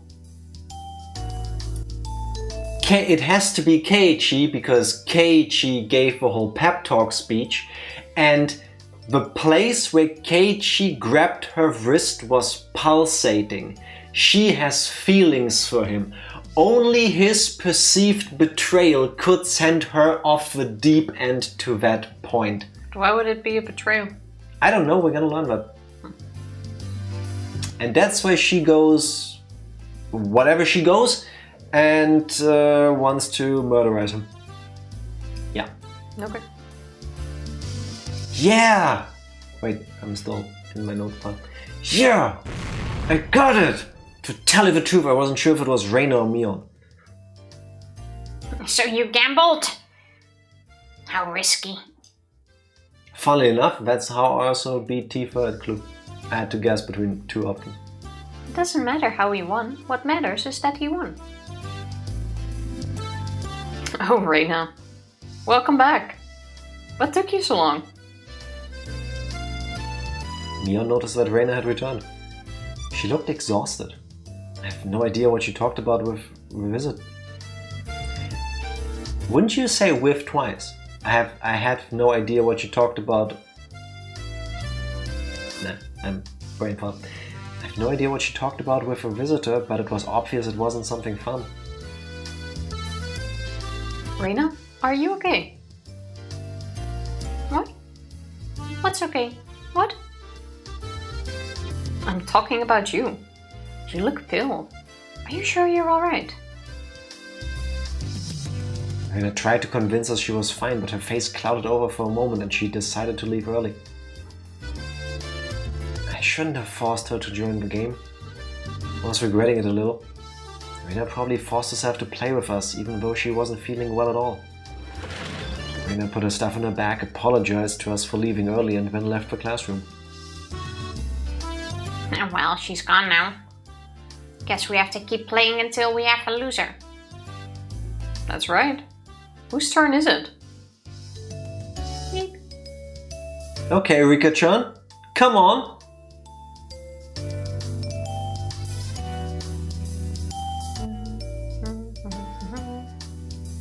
Now I look forward to how this all plays out. I mean, I already Only did, now? but yes, only halfway through chapter 6 do I start enjoying Higurashi. It's a different color. Who's this gonna be? What? Tobitake? No. Oh, Irie. It's gonna be Irie. Do you? I think it's Irie. First of all, I wasn't very close to Mio-san. I knew who she was, so I greeted her whenever we happened to pass by. But that was about it. Okay, no, it's not Irie. Because Irie is her boss. Who is it? Knew who she was. Said hi when we walked by. I would say just go with a normal voice until we know who it is. It's in pink. No, it's a different pink. This is apricot colored. Yeah. It's not the pink from Reina, it's more reddish pink. I think you should read it. As Reina? Mm-hmm. Oh, you think it's the other Reina? I think it's Rena. Fair enough. I never really talked to her except for the one time. But it's definitely not the normal one. And that time was only recently. It was between the day of the Watanagashi festival and the day I was caught in the act of burying the two corpses by Keiichi-kun and my other friends. I had a phone call from the library that evening, and I was told that my father needed to return the books he borrowed. He was shopping at the home improvement store at the time, so I went to the library to return the book for him.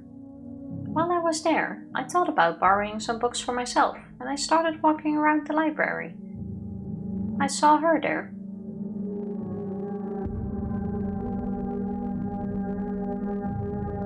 Oh, Rena-chan. Hello? Mio-san. Hello to you too. I didn't expect to see you here. Really? I was going to say the same thing. I always spend time here and I've never seen you. She smiled in the very attractive and charming way that only mature women can do. Her smile gave no indication that she knew her death was just a few days away. She said that she often met with Tomitake-san at the library. It seemed like she had some time to kill, so she told me she wanted to buy me a drink. I had nothing to do after that.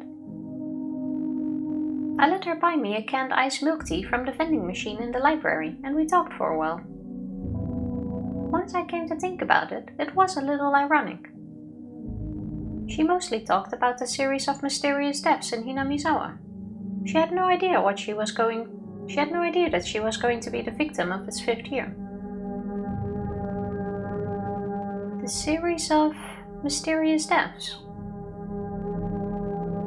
You've heard about it at least once, haven't you? 4 years ago, the manager of the dam construction site was murdered. 3 years ago, the Hojo couple died. 2 years ago, the Furude couple died. And last year, it was Satoko-chan's aunt. The series of mysterious deaths have been going on for 4 years now. And in a few days, it will be the 5th. I've heard about it. But you don't know for sure that somebody will die this year?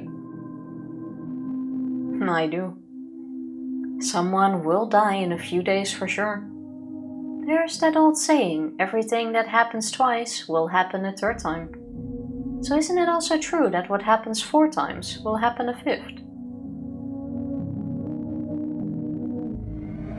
Ooh, fade to black in the background. They really learned some new moves. Mio-san was convinced that the 5th mysterious death was going to happen, but she didn't know she was going to be the 5th victim. That's ironic and also really creepy. But one sec. I love every moment of Rena, I take it now, narrating anything. It seems so earnest, so sweet. seems the same so far. I like it. But there was always something creepy about her. So maybe she knew that she was going to be killed in a few days, but still managed to take that mysterious smile. Series of mysterious deaths in Hinamizawa. Of course I know about it. I've lived here for more than a year. Every year on the day of the Watanagashi festival, one trader to the village dies mysteriously. It's been that way since the dam conflict. Each case was solved individually, but mysterious incidents still happen every year. Makes me wonder if there's some kind of will to all this. The creepiness and incomprehensibility of it all gave rise to the name The Curse of Oyashiro-sama, which fit perfectly. Despite this, I always thought that The Curse of Oyashiro-sama was just a series of coincidences. My reason for that is because I strongly believe that Satoshi-kun was the one who murdered his aunt on the 4th year. I don't have any evidence, but I just know it. Also, on the picture, there's a lot of planks under the thing. That's the Hojo house.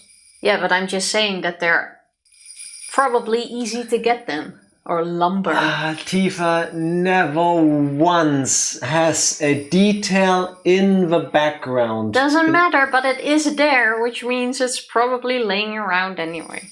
Everybody, I'm just saying. Put your hands together in prayer with me. Dear Lord, today I pray that one day in the future, hopefully the near future, Tifa will understand that the background images in the Higurashi games are used exclusively to portray what it feels like, not what it looks like. Yes, exactly. And it feels like there's lumber laying around places in this town. There you go. I know that Satoshi-kun was in a serious predicament last year and that he had nowhere to turn. It's not in town, this is the Hojo house, which is in a certain state of disrepair because the people who live there, the adults at least, are pieces of shit and they don't take... There's probably more places, is what I'm saying. He had no one to help him, but he had to save Satoko-chan as soon as he could. Satoshi-kun thought it through and made the best choice he could to handle the situation, just like I did when I had my problem with Rina. I hesitated to inform Mio-san that Satoshi-kun was the murderer on the 4th year, so I just listened for a while. The murder. According to her theory, the series of the mysterious deaths isn't just a set of coincidences, but instead a series of interrelated murder cases. At that point, my theory was completely the opposite of hers, but I decided not to cut in. You know about the cult of oyashiro-sama here in Hinamizawa. Hinamizawa. Welcome to America, people. You know about the cult of oyashiro-sama here in Hinamizawa, don't you? Takano-san started telling me that Hinamizawa was once called Onikafuji. She also explained the story of how the villagers were in the old days, showing me the scrapbook she was so proud of. The villagers back then were called man-eating demons, but they were also admired as transcendents, enlightened people not bound by earthly desires, except hunger. When the text gets really small. So, according to your theory, a group of cultists who worship Oyashiro-sama are living in Hinamizawa and are trying to show the power of their god by enacting the series of mysterious deaths, right? I'm not sure if we should call them cultists or fundamentalists. The line between them is very vague. In the Meiji era, when the name of the village was changed to Hinamizawa, the customs and the traditions of Onikafuchi were brought to an end. I think there are some people who want to revive those traditions and regain the name and awe of Onikafuchi. Mio-san's theory was more than a little crazy, but it was also fascinating. At first, her theory had sounded like she was just jumping to conclusions. But after she eagerly showed me the documents she'd been studying, I started to think that it wasn't actually too far from the truth. If her theory was true, it would mean that the accidental deaths of the Hojo couple in the second year, the suicide and the death by disease of the Furude couple in the third year, and the drug addict murderer in the fourth year were all cooked up. It means someone who has a lot of power and influence over the police was involved. When I pointed it out, Mio-san nodded in agreement, and she started talking about how strongly... How strongly? You okay? She started talking about how strongly they were rooted in the village, and how deeply they were involved with many public organizations. They. It's those people. You know you're on to a great theory if you have to revert down to they. After she finished explaining all that, I finally noticed, because we're not wanting to give that away yet, I think. After she finished explaining all that, I finally noticed that Mio-san was suggesting that the three families, including the Sonozaki family, were the masterminds behind the murder incidents. In fact, the Sonozaki family really is very powerful. They hold influence not only after... I think we're losing Tifa here, people.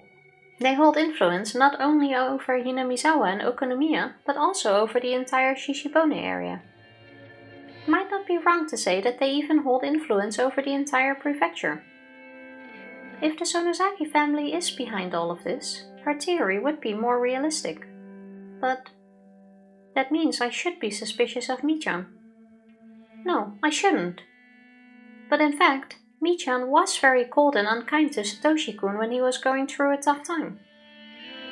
I know there was conflict between the Sonozaki family and the Hojo family during the Dam Wars, but still, she was very cold to Satoshi-kun. But Michan admitted that what she did was wrong, and I forgave her too. Oh, is she gonna go after Mion in this chapter instead of after Keiichi? I didn't want to think about that again. I decided to change the subject because I knew it'd make me feel uncomfortable if we kept talking about the Sonozaki family. First of all, what is the people's belief in Oyashiro-sama all about? It's a little funny that demons and humans wanted to coexist. In folktales, humans usually try to wipe out the demons. Or the other way around. That's quite true. That's why Oyashiro-sama is so interesting. However, there are actually many stories that say people in old days worshipped a god that had drifted to our world from the land of the gods. It's the worship of drifted gods, in other words. Drifted gods. I don't get it. There are a number of myths all over the world about people worshipping a god who came from beyond the sea or from up a river. The gods in those myths are actually people who came from different countries, right? That's the general theory, yes. Ancient Japan culture was far beyond that of other nations. Yeah, that's a completely different meaning, Tifa. Ancient Japanese culture was far behind that of other nations. When Japanese people in those days saw a foreigner from a developed country, they were so impressed by the knowledge the person had that they started worshipping them as a god. That's one theory. I've heard that Red Oni and Blue Oni were actually foreigners who drifted ashore in Japan because their boats got shipwrecked. Red Oni being somebody whose skin was burned, and Blue Oni being somebody very pale, white, potentially blonde, blue eyes, and you could see the blue in their veins. The Japanese may have created Tengu out of foreigners too. They probably saw a foreigner who had a reddish skin with a very long nose. Me. Wow, you're pretty sharp, Reina-chan. I agree with you. I think most drifted god worship are based on encounters with foreigners. But if that's so, Onigafuchi's drifted god worship would have a contradiction. Yeah, because they hate outsiders. Do you know what it is? Yeah, because they hate outsiders. No, I don't. Yes, you do. It's easy. Onigafuchi isn't adjacent to the sea. Nice try. Oh, of course. That's what I said. What are you talking about? The Aztecs believed Cortez might have been the return of Quetzalcoatl. Yeah, that didn't work out for them, though. No. Nice pronunciation. Which part? The Quetzalcoatl. The what? I think I pronounced it correctly. I do not speak the language, of course, because I remember distinctively when in history class we learned about when the Spanish went over to the Americas and eventually wiped out most of the people living there, enslaving them and killing them. A lot of the history book we read focused on Cortez, and my teacher at some point even, I think on the blackboard, drew a picture of Quetzalcoatl. It's like this guardian bird deity thing. And if I recall correctly, Quetzalcoatl is a summon in Final Fantasy VIII. That's where it comes from. My favorite Final Fantasy. That's where it comes from. Unironically. The feathered rainbow serpent. Yes. From Final Fantasy.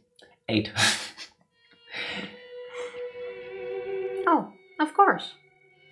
In order to have any connection to foreigners, the place in question must also have a connection to the outside world. In Western countries, that connection would be rivers running between adjacent countries. In Japan, that connection would be the ocean. Bullshit much? There is a river going through town. So most of the drifted god stories in Japan originated near the shores. It's a very undeep river though. Isn't there a possibility that the foreigner washed ashore somewhere else first and then traveled to Onigafuchi? Well, the thing about the worship of Oyashiro-sama is it specifically pinpoints Onigafuchi Swamp as the place where demons first appeared. Yes, the demons, not the deity. The swamp isn't connected to any rivers. So how could a foreigner wash up there? Am I stupid? It's about both. No, this is a logical fallacy. No, first demons appeared and then Oyashiro-sama came to save them all. Yeah, but why can't the demons get pooped out by Satan's anus in the swamp and then our mythical godlike being comes down the river? Because we're talking about how all of these beings are actually foreigners. Xenophobia, one hell of a drug. Down, down, down by the river. For a second I thought, I have no reason to feel this way, but for some dumb flickering in my brain, I didn't realize what Tifa was humming, and I thought she was gonna launch into some racist song about people coming by water. I don't know why. What? Because it would have made sense here. How many racist songs about people coming by water do you know? I don't know any, but you're Dutch. I'm pretty sure you have at least 15 of them. True, we came by water. Yeah. Now that you mention it. Is it us? Yes, Tifa. Were we the problem? Well, I would say for a good chunk of modern history, the Dutch were the devils coming by water. But then I wouldn't know the song. It would be the others singing songs about us. It was the Wends the whole time. No, it was the Dutch and the East India Company shipping people over to the US, to what became the USA. Yeah, look up the role of the Netherlands in the slave trade back then. It's bad. So I would imagine there's at least one old Dutch song that heavily uses racism as a part of it. No, if anything, we would be the heroes in the song. True, it's the same group of people that to this day doesn't understand the issue of Svarte Pete. I mean, a lot of people do, and God bless you. Just a lot of them still don't. Anyway. Black Pete. Yes. So how could a foreigner wash up there? That's why the mystery of Oyashiro-sama is so interesting. How much do you know about the legend of Oyashiro-sama? Not enough.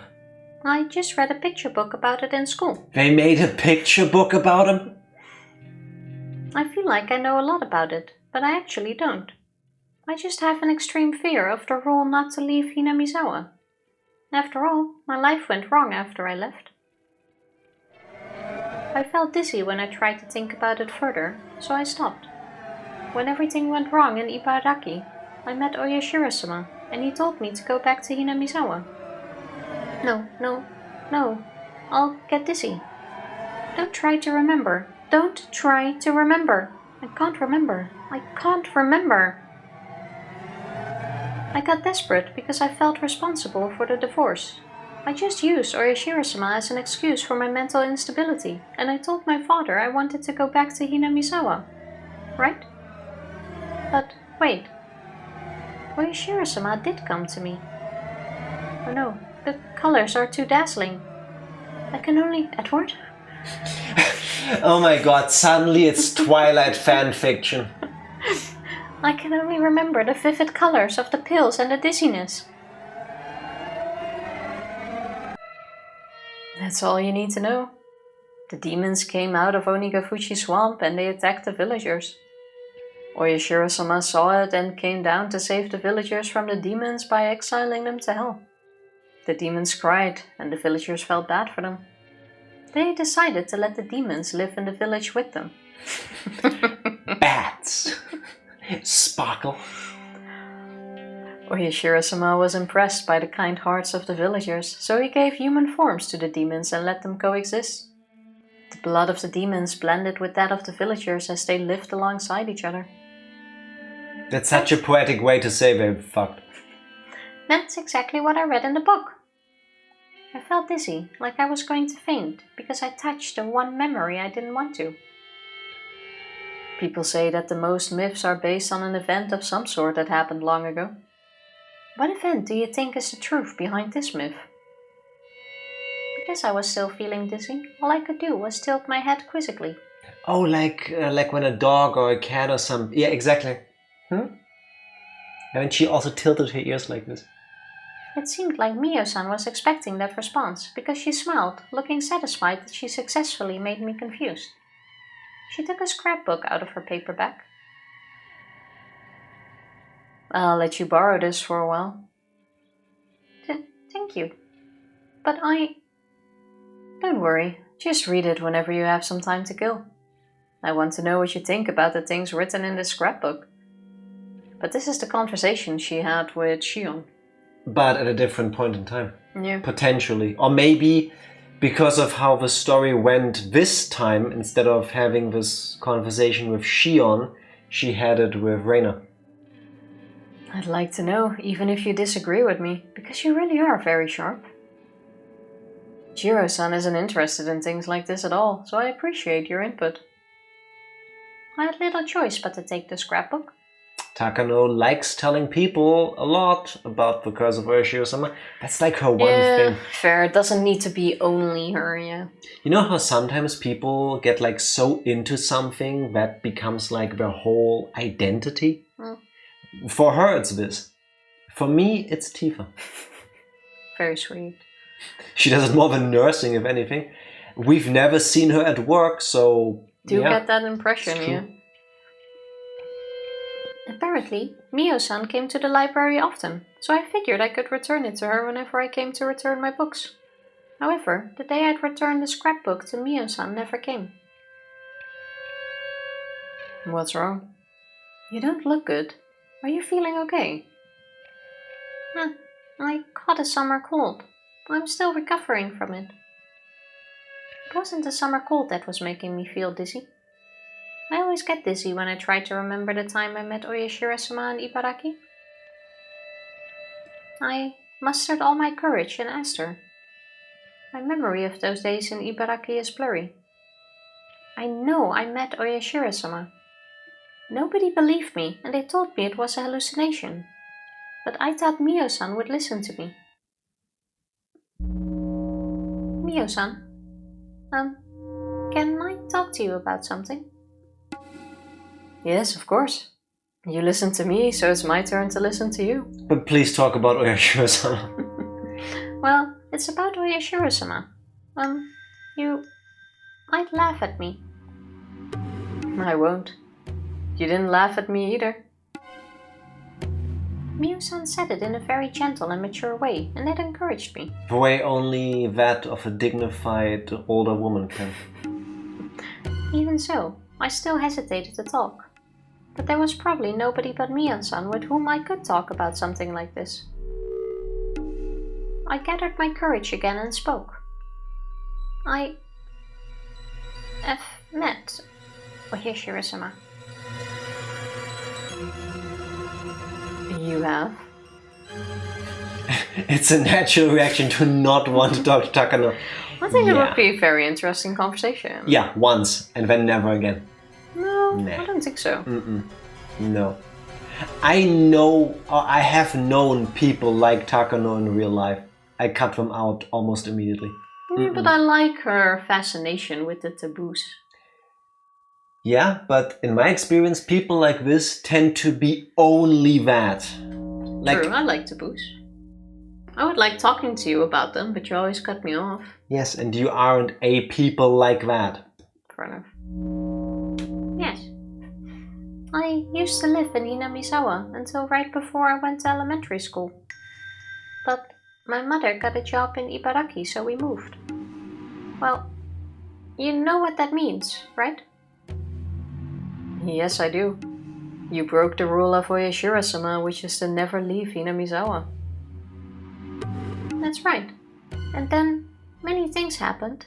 My mother divorced my father, and my family was broken. I got desperate and did some bad things. Must have been terrible. Then what happened? I started hating everything in this world, and I started to feel like everybody who was happy was looking down on me. That's when a mysterious existence started to appear.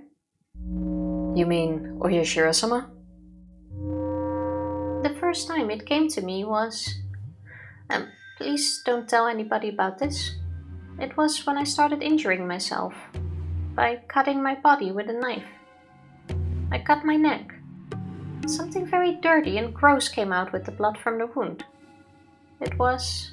I'm not going to laugh. Go on.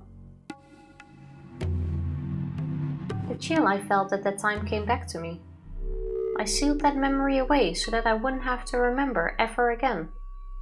But once I unsealed it, I started remembering things one after another. Swamp juice is coming out with it. That would be so nasty. Even I would be disgusted by that. Yes. Back then, there was something in the blood. Something crawling. It was countless dark red maggots.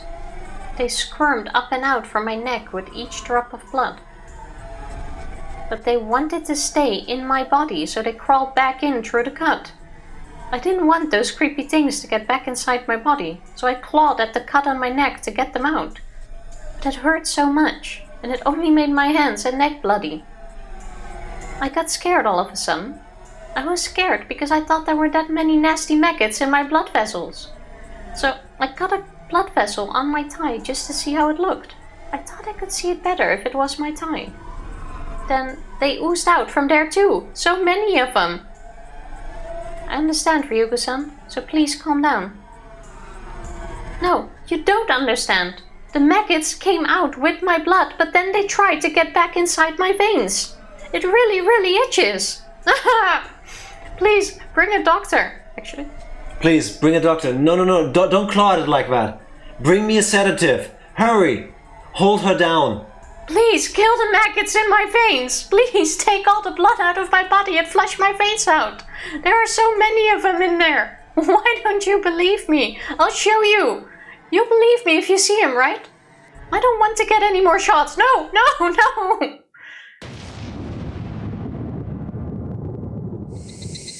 Calm down. Okay? Mian-san sat next to me and held my hands tightly. Her touch brought me back to reality. That is actually like, I've said this before, like just the other day too, when we were talking about like weed and stuff. That is one of my, thankfully, very avoidable nightmare scenarios.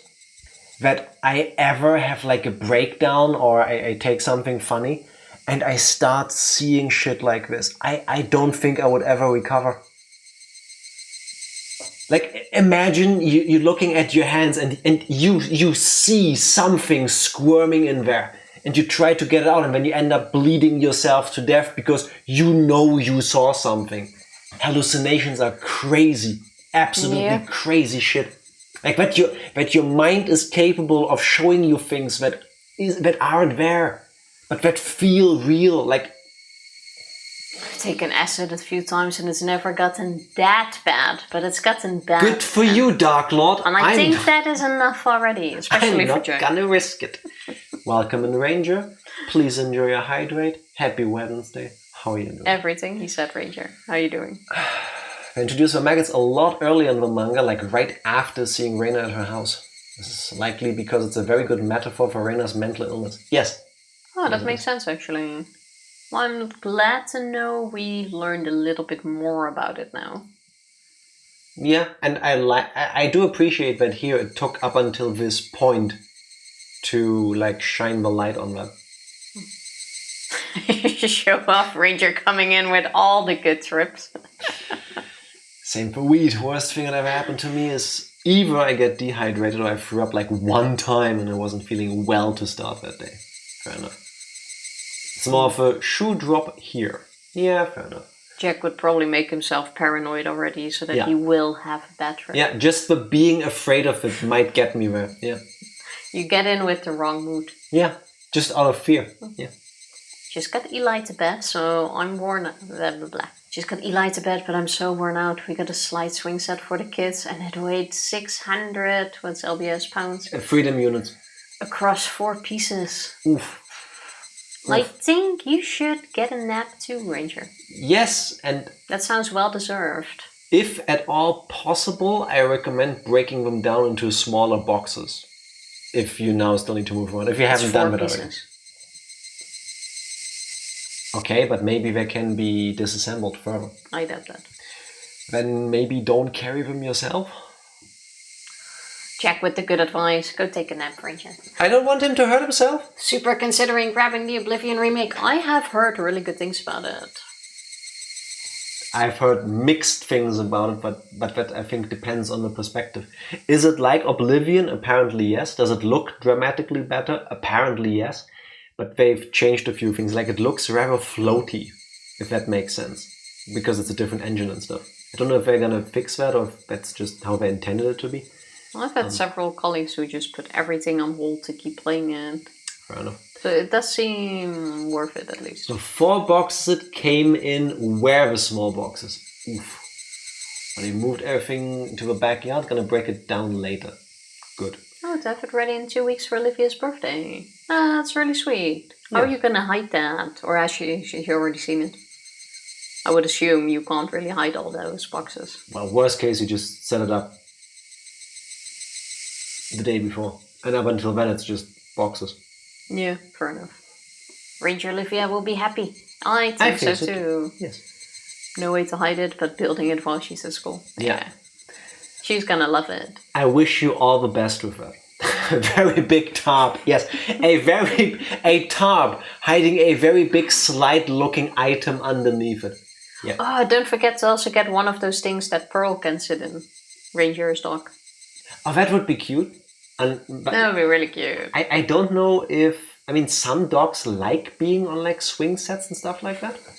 But maybe not. What if the dog gets motion sick? I mean, the dog can just get out of it. I can just imagine, and instead of Olivia's gift, the dog fully takes it over. It's like, this is mine. That'd be adorable. She's so lazy. She just likes sleeping. Am I the dog? That's really cute. Are you? Have you ever seen us in the same room? No. Smells kind of like bitch in here. Wow. As a callback to an earlier Rude. stream, I'm sorry. Didn't mean it like that. We'd have to get all done on the couch. That's the best. I am happy you can enjoy that together. That's pretty cute. Indeed. I like totally take a nap. Yeah, first On a swing. you get to read. Mio-san sat next to me and held my hands tightly. Her touch brought me back to reality. I had already said that. So, what happened? Nobody believed me. But then he showed up.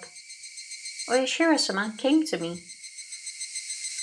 The memory was very vague, and I saw flickering lights. It made it difficult for me to remember. I met Oyashiro-sama. That sentence is all I remembered. The memory of actually meeting Oyashiro-sama was unbelievably vague. After I got out of the hospital, I continued being treated at home. I still felt something moving in my veins, so I wanted to cut my body to make the blood ooze out so that I could make sure that there were no maggots in there. Usually I was sleeping like the dead because of the strong pills I was taking.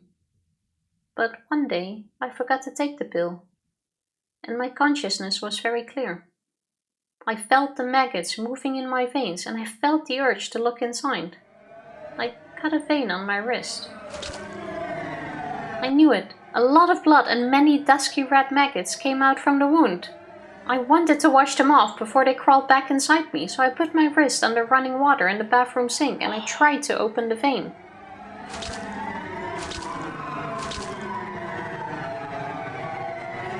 Water, blood and maggots ran down into the drain. Just like squeezing out the pus from a pimple, I squeezed the vein to get rid of the dirty blood and the maggots.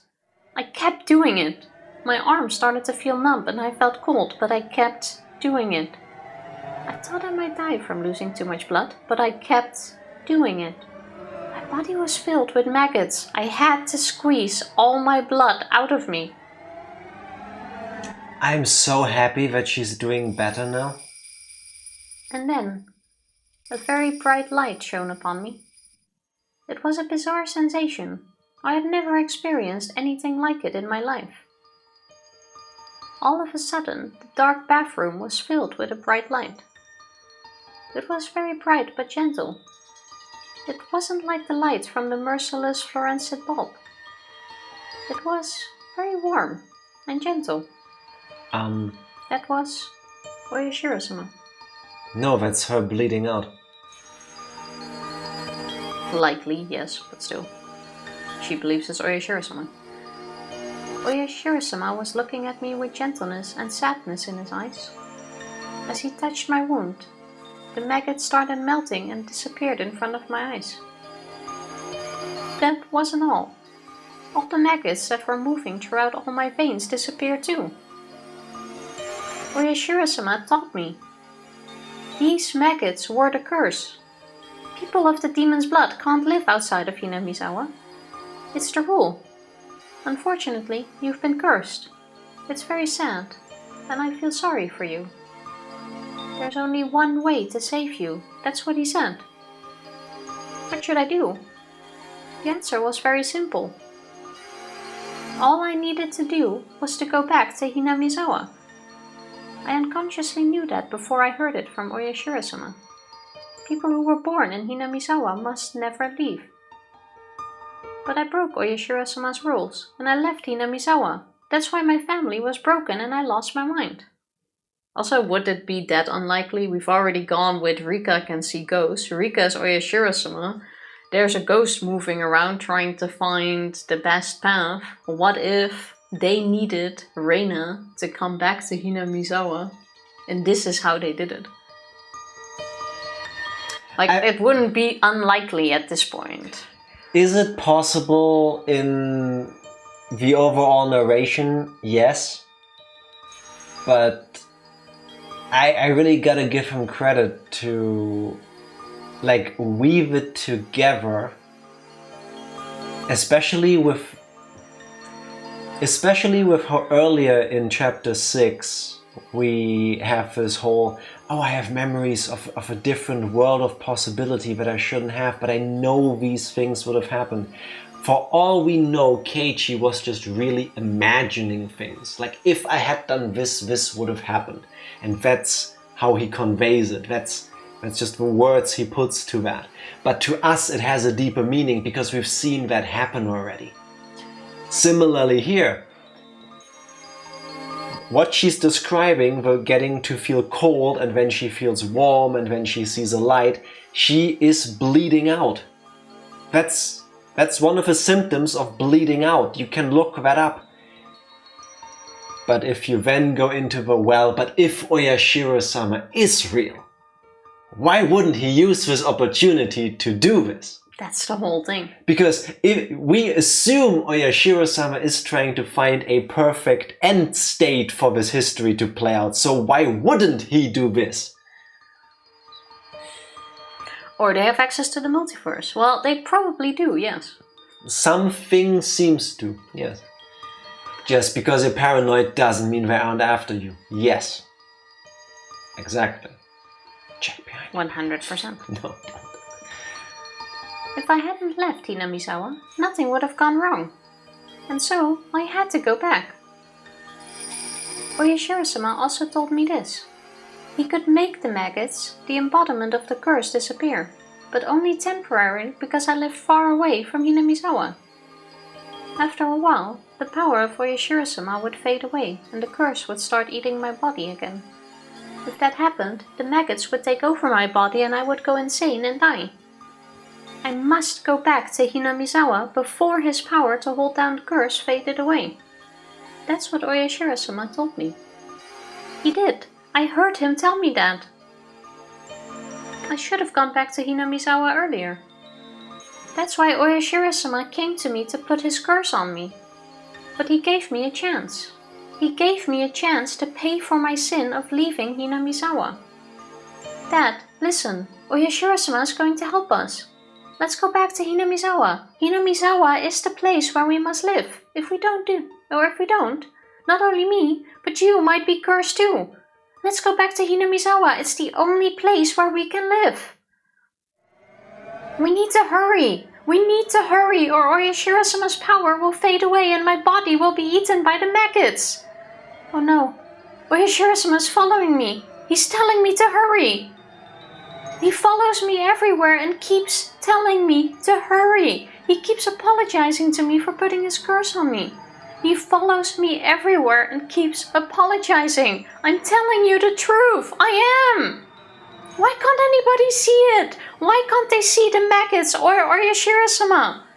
Everybody's trying to fool me. I know they can see them too. No, please stop. I don't want to get another shot. There we go. Are you okay? I was breathing hard, and Mio-san was holding my shoulders. I could feel that the terrible memory I'd been trying to forget was awakening. The doctors told me that the memory was just my delusion. They told me that since I blamed myself for the divorce, I unconsciously had a desire to blame someone else for it.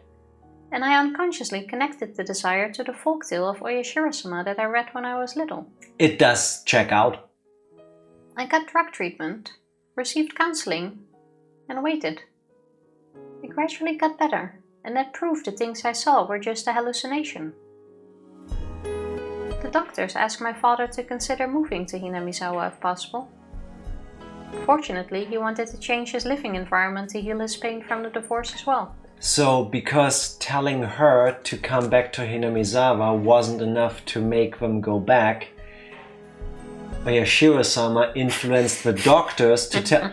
Why would they treat her and then still go, yeah, but you should go back anyway? Because it's good on her mental health. So he made the doctors realize he probably also changed things around so that the grandmother died, freeing up the house. I'm not saying Oyashiro-sama did all of these things, but he could have. But yeah, the drugs are making her docile, but not better. Yeah. And this will help in her recovery because she's more at ease. Yeah. So we came back to Hinamizawa. After we came back, I felt it. I felt it in my bones that this was the place we should live. And I also felt Oyashiro-sama's blessing.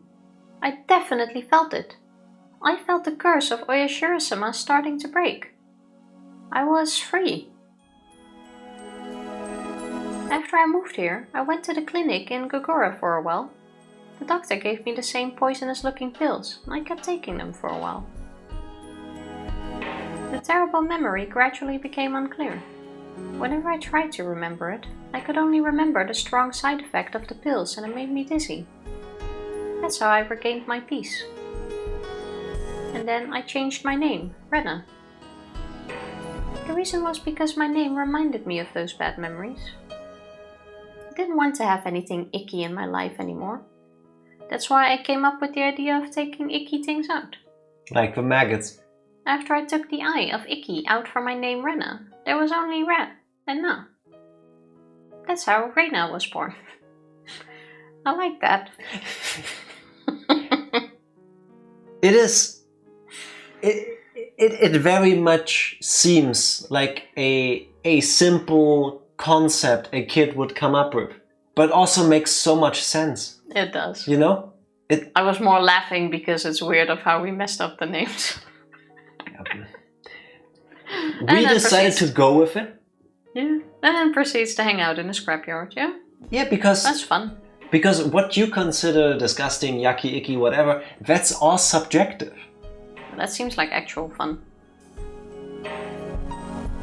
When I was introduced to my classmates, I told them to call me Rena. Since then, that had been my name. I'm living my new life as Rena. I cut away all the sad things that happened when I was Rena. My father still calls me Rena, but I don't feel bad as long as it was just my father and relatives. But then Rena came into my life one day, and she called me Rena. Because she called me Rena, those colored lights started flickering again. I should stop. I should forget about it. The lights were still flickering. The flickering lights is the memory of her destroying the school, no? I'm sorry. That could be. Was I panicking that badly? You were muttering to yourself. Also, I'm glad you calmed down. Real quick, we never learned what actually happened to the other classmates. We know that she injured them. We don't know how badly. They just got beat up. We don't know that. Yes, we do. No, we don't. They're not dead. That's what you're going for. In Japanese, there are more or less homophones, and the main difference is how they're spelled. I don't know how the icky exactly is translated. Yeah, we were talking about that the other day when that happened, because like, yeah. Good luck coming up with something that translates. In this case, it's like a localization thing, I figured, but it works. Back to work, Dark Lord. Godspeed. Have fun. May It definitely Oyashiro-sama bless you. Judging by Mio-san's reaction, I wasn't panicking as badly as I thought I was. But I've probably had those panicked hallucinations several times. If I started screaming and yelling like I once did, they'd take me away to a hospital again for sure. I'm certain I met Oyashiro-sama. I saw the maggots. It's hard to believe, right?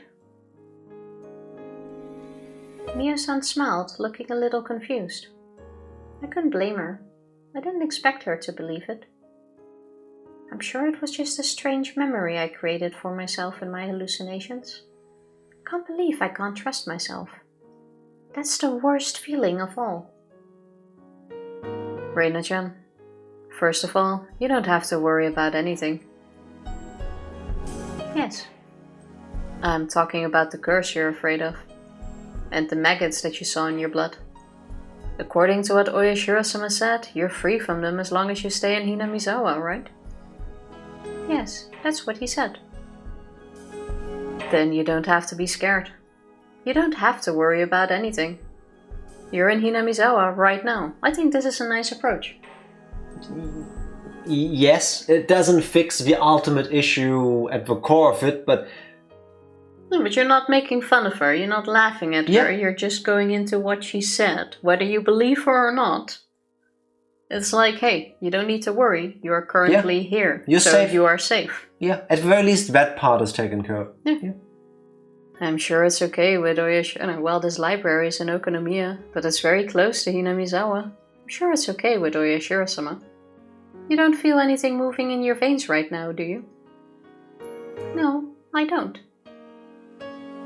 So there's nothing to worry about. You're following Oyashiro-sama's rules. There's nothing you should be scared of. Is there? Right? No. No. I didn't know until then that she was such a warm-hearted person. I met many doctors and talked to them about this, but they always ignored me and didn't really listen. All they did was give me a shot of the drug I hated. On the other hand, Mio-san didn't deny my story or the existence of Oyashiro-sama.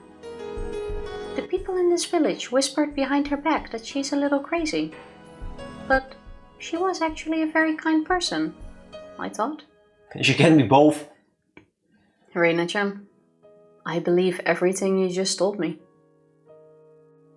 Thank you so much. You're the first one to ever say that to me. So are you.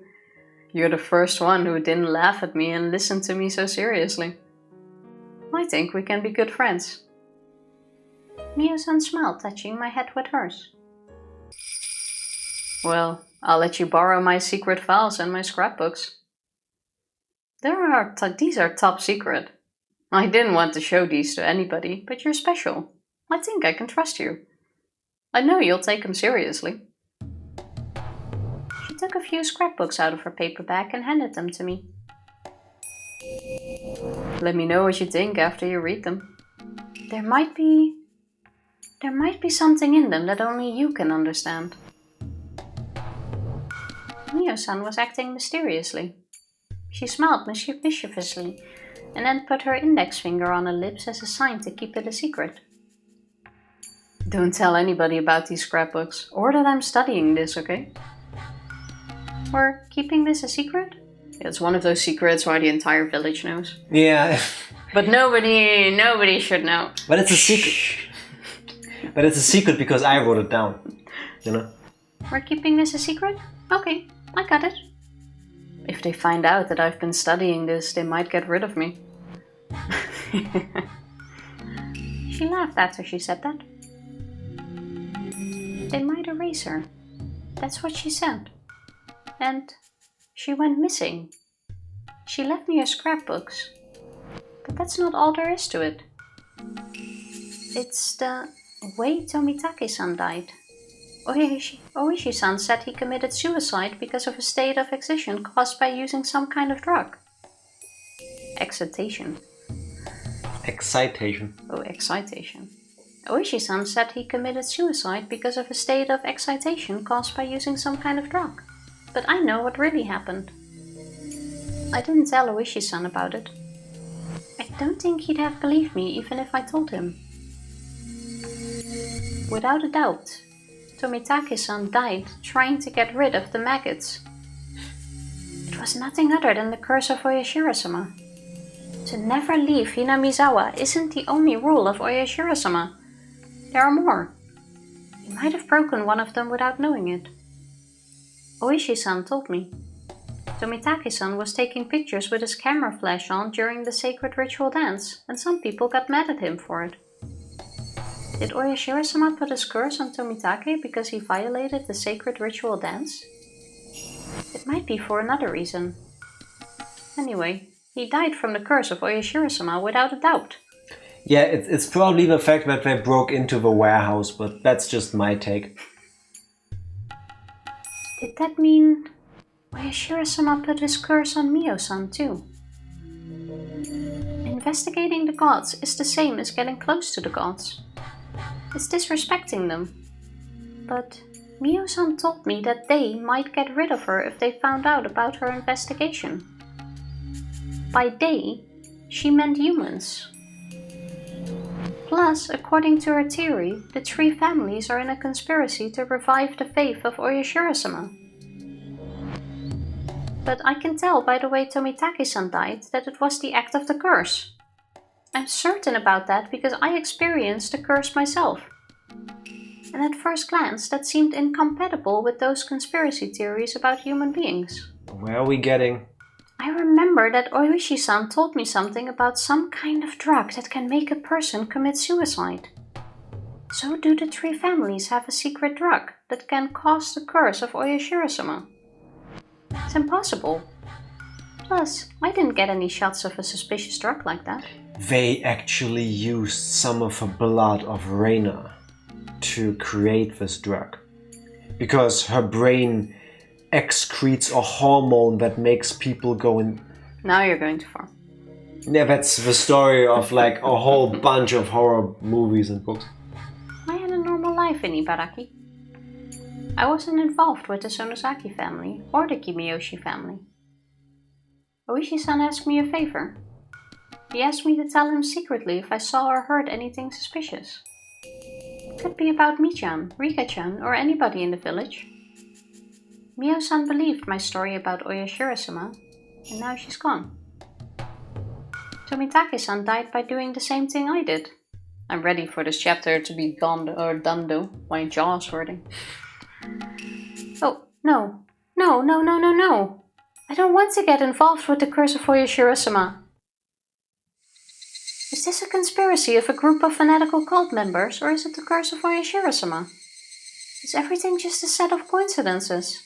Or maybe it's a mixture of a conspiracy and a curse. This is exactly the line of thinking that Keiichi went into at this point in chapter 1. I don't know. Is it the work of humans, the curse, or a coincidence? No. Even the light of the sunset was making me feel dizzy. When did the sunlight in Hinamizawa get so mean? Mio-san told me to keep her investigation secret. I have her top secret scrapbooks. They might hold the truth about everything. And when I realized that, I got scared all of a sudden. I might end up the same way as Mio-san because I have her scrapbooks. Getting closer to the gods, investigating them, is angering them, right? Yeah, that could actually happen. Oh, Yugi's sit-down is over. How did it go? How do you feel? Was the outcome as you expected and or / hope for? Roommate is still a massive bitch. That Okay. was probably an expected outcome. I take it as it can't have gone completely off the deep end because otherwise you wouldn't be here. You would be dealing with that situation. Did you come to some sort of agreement at least? You stop being an asshole. You move out, we stay here. No, it kind of did, to be honest. Okay. What was the question? Because we keep saying different stuff all the time, Tifa. I'm trying to follow just as much as you do. It went good, I take it. Because I think we both asked something else. You said good, I said bad. Oh, fair enough. Then yes. I'm hoping it's my end. Basically, we just aren't meeting her standards. Yeah, of course. I mean, you keep an... No. I'm not gonna make that joke. I have high standards too of Jack not inviting... Flying termites? Flying termites in. No, go off. Okay. Well, how do... Well... Do you see her point? Because I want to say it depends on what the standards are, right? Like, if you live with another person, there always has to be compromise. Like, if Tifa told me her standard is that we never have anything not cleaned up put away, I wouldn't be able to deal with that because I'm too lazy for that. But if it's like a standard of like, hey, instead of waiting with a laundry 3 days to complete a load and then wash it, can we just do 2 days? It's like, okay, can do that, you know? Yeah, no, like the cleaning is one thing, but I don't know, it's a constant disrespect to me. Do you guys have a way of going forward from here, at least? Because I'm guessing you didn't really come to a actual solution. This rate, I think I'm just going to try to move out. Yugi, I think if that works out, if you can find a place, being able to afford one and all that is a thing in this time and age, I think that's going to be better for everybody. Sometimes it's just not worth the stress. With some luck, she moves out first. Yes. Saves you the hassle. Also true. But you also got to think of your own mental health and if it's worth living in the situation you are currently. Yes. Basically. But besides that though, I'm very proud of you for having that talk. That's not an easy thing to do. For what it's worth, unironic applause. That can be a really hard thing, and doing it is the right thing to do. That's the type of confrontation I really, really hate. Yeah, when somebody tells me we need to talk, I just die inside already. You know exactly what it is. So actually having that talk already is a pretty big step. Yes, it is. It's definitely gonna stay because she's butts with a landlord, I guess. Okay, yeah. That sucks. Time to look at something else then, if you don't think that's a situation that will improve. Yeah. Because if anything happens, it's gonna be in her favor.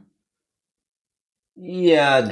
Unfortunately, it's how it works. It's more likely that they'll side with her because, buddies. Yeah. That's exactly how it goes. Let's see if we can get to the end of this chapter. Moving my jaw. I might end up the same way as Mio-san because I have her scrapbooks. Oh, that was very good. I can do the speech, but I cannot do the voice, and you do it better, so... Enter. No, Tifa. I might end up the same way as Mio-san, because I have her scrapbooks. If it's a conspiracy, I'll be erased. If it's the curse, I'll be cursed. Should I burn the scrapbooks? That's the safest thing to do. But Mio-san believed my story. Mio-san listened to me without laughing. And I owe it to her memory. I'd feel wrong to burn them without taking a look. If it's a conspiracy, I have to expose it. Fair point. If it's the curse, I have to break it. Good approach. I shouldn't run away. I should fight. That's right. I decided to fight to seize my happiness. I shouldn't give in to misfortunes. I have to fight. I'm going to get rid of all the things that are trying to ruin my peaceful life. And there it is. Oh my... I earlier said that in this version of the story, Reina is going to go after Keiichi with a hatchet like it happened in chapter 1. And it's because she doesn't trust him. I think this can go either way. Either she goes after Keiichi because she is developing feelings for him because of what he's done. And he doesn't reciprocate them in the same way she wants him to. Or she goes after Mion because Mion is a competitor for Keiichi's advances. Remember in chapter 1 there were a couple of bits where he was thinking like, oh, she's kind of cute, but she's also cute. I wouldn't know how I feel. Like a whole harem kind of setup, like a love triangle. So would she kill the guy that doesn't love her back enough? Or would she kill the girl that is competition? I'm going to read her scrapbooks when I get home. I started walking faster. Oh, thank you.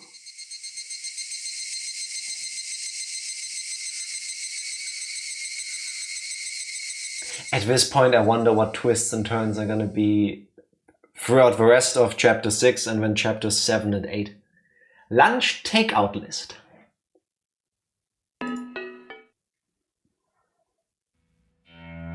Attention, Kuroda Mental Clinic. Hello. To get straight to the point, we can assume that this is an acute case of post-traumatic stress disorder. The patient is subject to tremendous stress because of her parents' sudden divorce and being forced to choose to live with either her mother or her father. Furthermore, the patient firmly believes that she was responsible for her parents' divorce, which further drives her to self-mutilation. The patient's largest shock stems from a sense of betrayal of her own household, which she believed was an absolute safe haven. Henceforth, there is a high possibility that the patient will resort to psychological defense measures to protect her family. For example, she might feel high disdain for any person of the opposite sex who approaches her father. She might feel uncomfortable about having other people in her home. She may also display eccentric behavior in order to keep people away from it.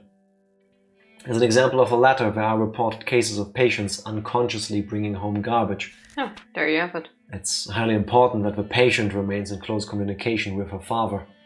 By deepening the communication between the two of them, it will strengthen their family bond and loosen up her anxiety. Since the patient only shows signs of an acute syndrome in this case, there's a very good chance that she'll recover within 3 months with her father's support and proper medication. However, it's common for a patient who seemed to have recovered to have a sudden reoccurrence, a flashback, even after 10 years. Her father is still fairly young and there's still a chance that he could remarry. However, seeing an unfamiliar member of the opposite sex through remarriage could trigger a flashback in the patient, which may lead to avoidance behavior or hyper-awareness. Please explain this part thoroughly to the father in order for him to understand the recovery process. Should the father decide to remarry, it's recommended that he should hold off in telling the patient until she reaches the age where she's capable of living independently. Also because of a patient's psychosomatic self-mutilating behavior and delusional parasitosis seems to be its own culture-bound syndrome. The patient blindly believes that leaving her home village will cause a curse, and that this curse was the cause of her parents' divorce. We believe that this is a subconscious defense mechanism to reduce her mental trauma by shifting the blame from herself to her village's curse. According to the patient's statement, the culture of her home village is extremely strict and exclusive. The patient believes that there's no way to be saved from the curse other than by going back to the village, as the curse will continue as long as she lives in her current environment. Through this, we see an inclination of schizophrenia and believe the chances are high that the patient will continue to alter their perceived reality. Schizophrenia is a case where patients' personalities are reduced, causing altered perceptions of reality and delusions. Her delusions about the maggots dwelling in her blood is a perfect example, and it's also the cause of her psychosomatic self-mutilating behavior. When a delusion involves psychosomatic self-mutilating behavior, it's extremely dangerous. I highly recommend to the father to move back to the village if he's financially capable. Allowing her to live with relatives in the village might also work. If such a strong belief can induce symptoms such as self-mutilation, then there might be other cases similar to this one. Perhaps prior medical files that document similar culture-bound syndromes may be available at a large medical institution in her local area. It'll then be possible to provide better and more accurate mental care for the patient by obtaining these case files. This B5-sized letter was with a bunch of memos. The following was on the back side of the letter. 1 chukadon, 3 Shanghai-style gomoku yakisoba, 1 large fried rice. Like her dad just taking orders. I think it's dumber than that. I think the person in charge of writing down like the report for the care, the aftercare, the outpatient care, I don't know what the term is, for Raina, wrote all of this down, printed it out, and then when somebody made the lunch takeout list, they just grabbed the nearest piece of paper, flipped it around, and scribbled down the notes, instead of handing this paper to the dad. Or whoever had like an exit interview or something with him. Well, I would assume the dad has received those notes anyway. I don't think so. You kind of do that in the talk before you... I think the reason why we have this as the lunch takeout note with the scribbles on the back is because it never got to him. That seems very unlikely, but you could be right, especially considering the part of like, hey, don't tell her about the remarriage, blah, blah, blah. Yeah, exactly. Fair, could be. Unfortunately, we will not get any answers to these questions for a long time. Almost 3 weeks. What are you clicking on, Tifa? The thingy didn't work. You don't work. No. Yeah. This is our last stream this month. We will be back, if all goes well, in 2 weeks, 2.5-ish technically. So our next stream should be on 13 May. Yep, a Tuesday. Yeah. It's gonna be a while, but I do look forward to our vacation. But it's gonna stall some of the answers. Indeed. On the plus side, if you've missed out on any streams, by the time we're back, all of the ones we've done so far will be up on YouTube.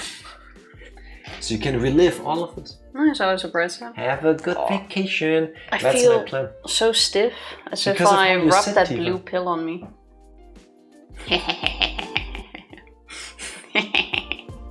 No? Yes. Not funny? During breaks and when Tifa isn't watching, I quickly rub a pill of Viagra on all of her joints. Like, you know, I put some here, I'll put some there. Like, wherever there are joints, and then she's like, my shoulders are so stiff. Tifa, it could be because on stream you sit like this. Watch. Wait. You need to move a bit more to the left, please. You, my dear, I love you. I love you so much. But you sit like this. Like, your ass is halfway off a chair to the front.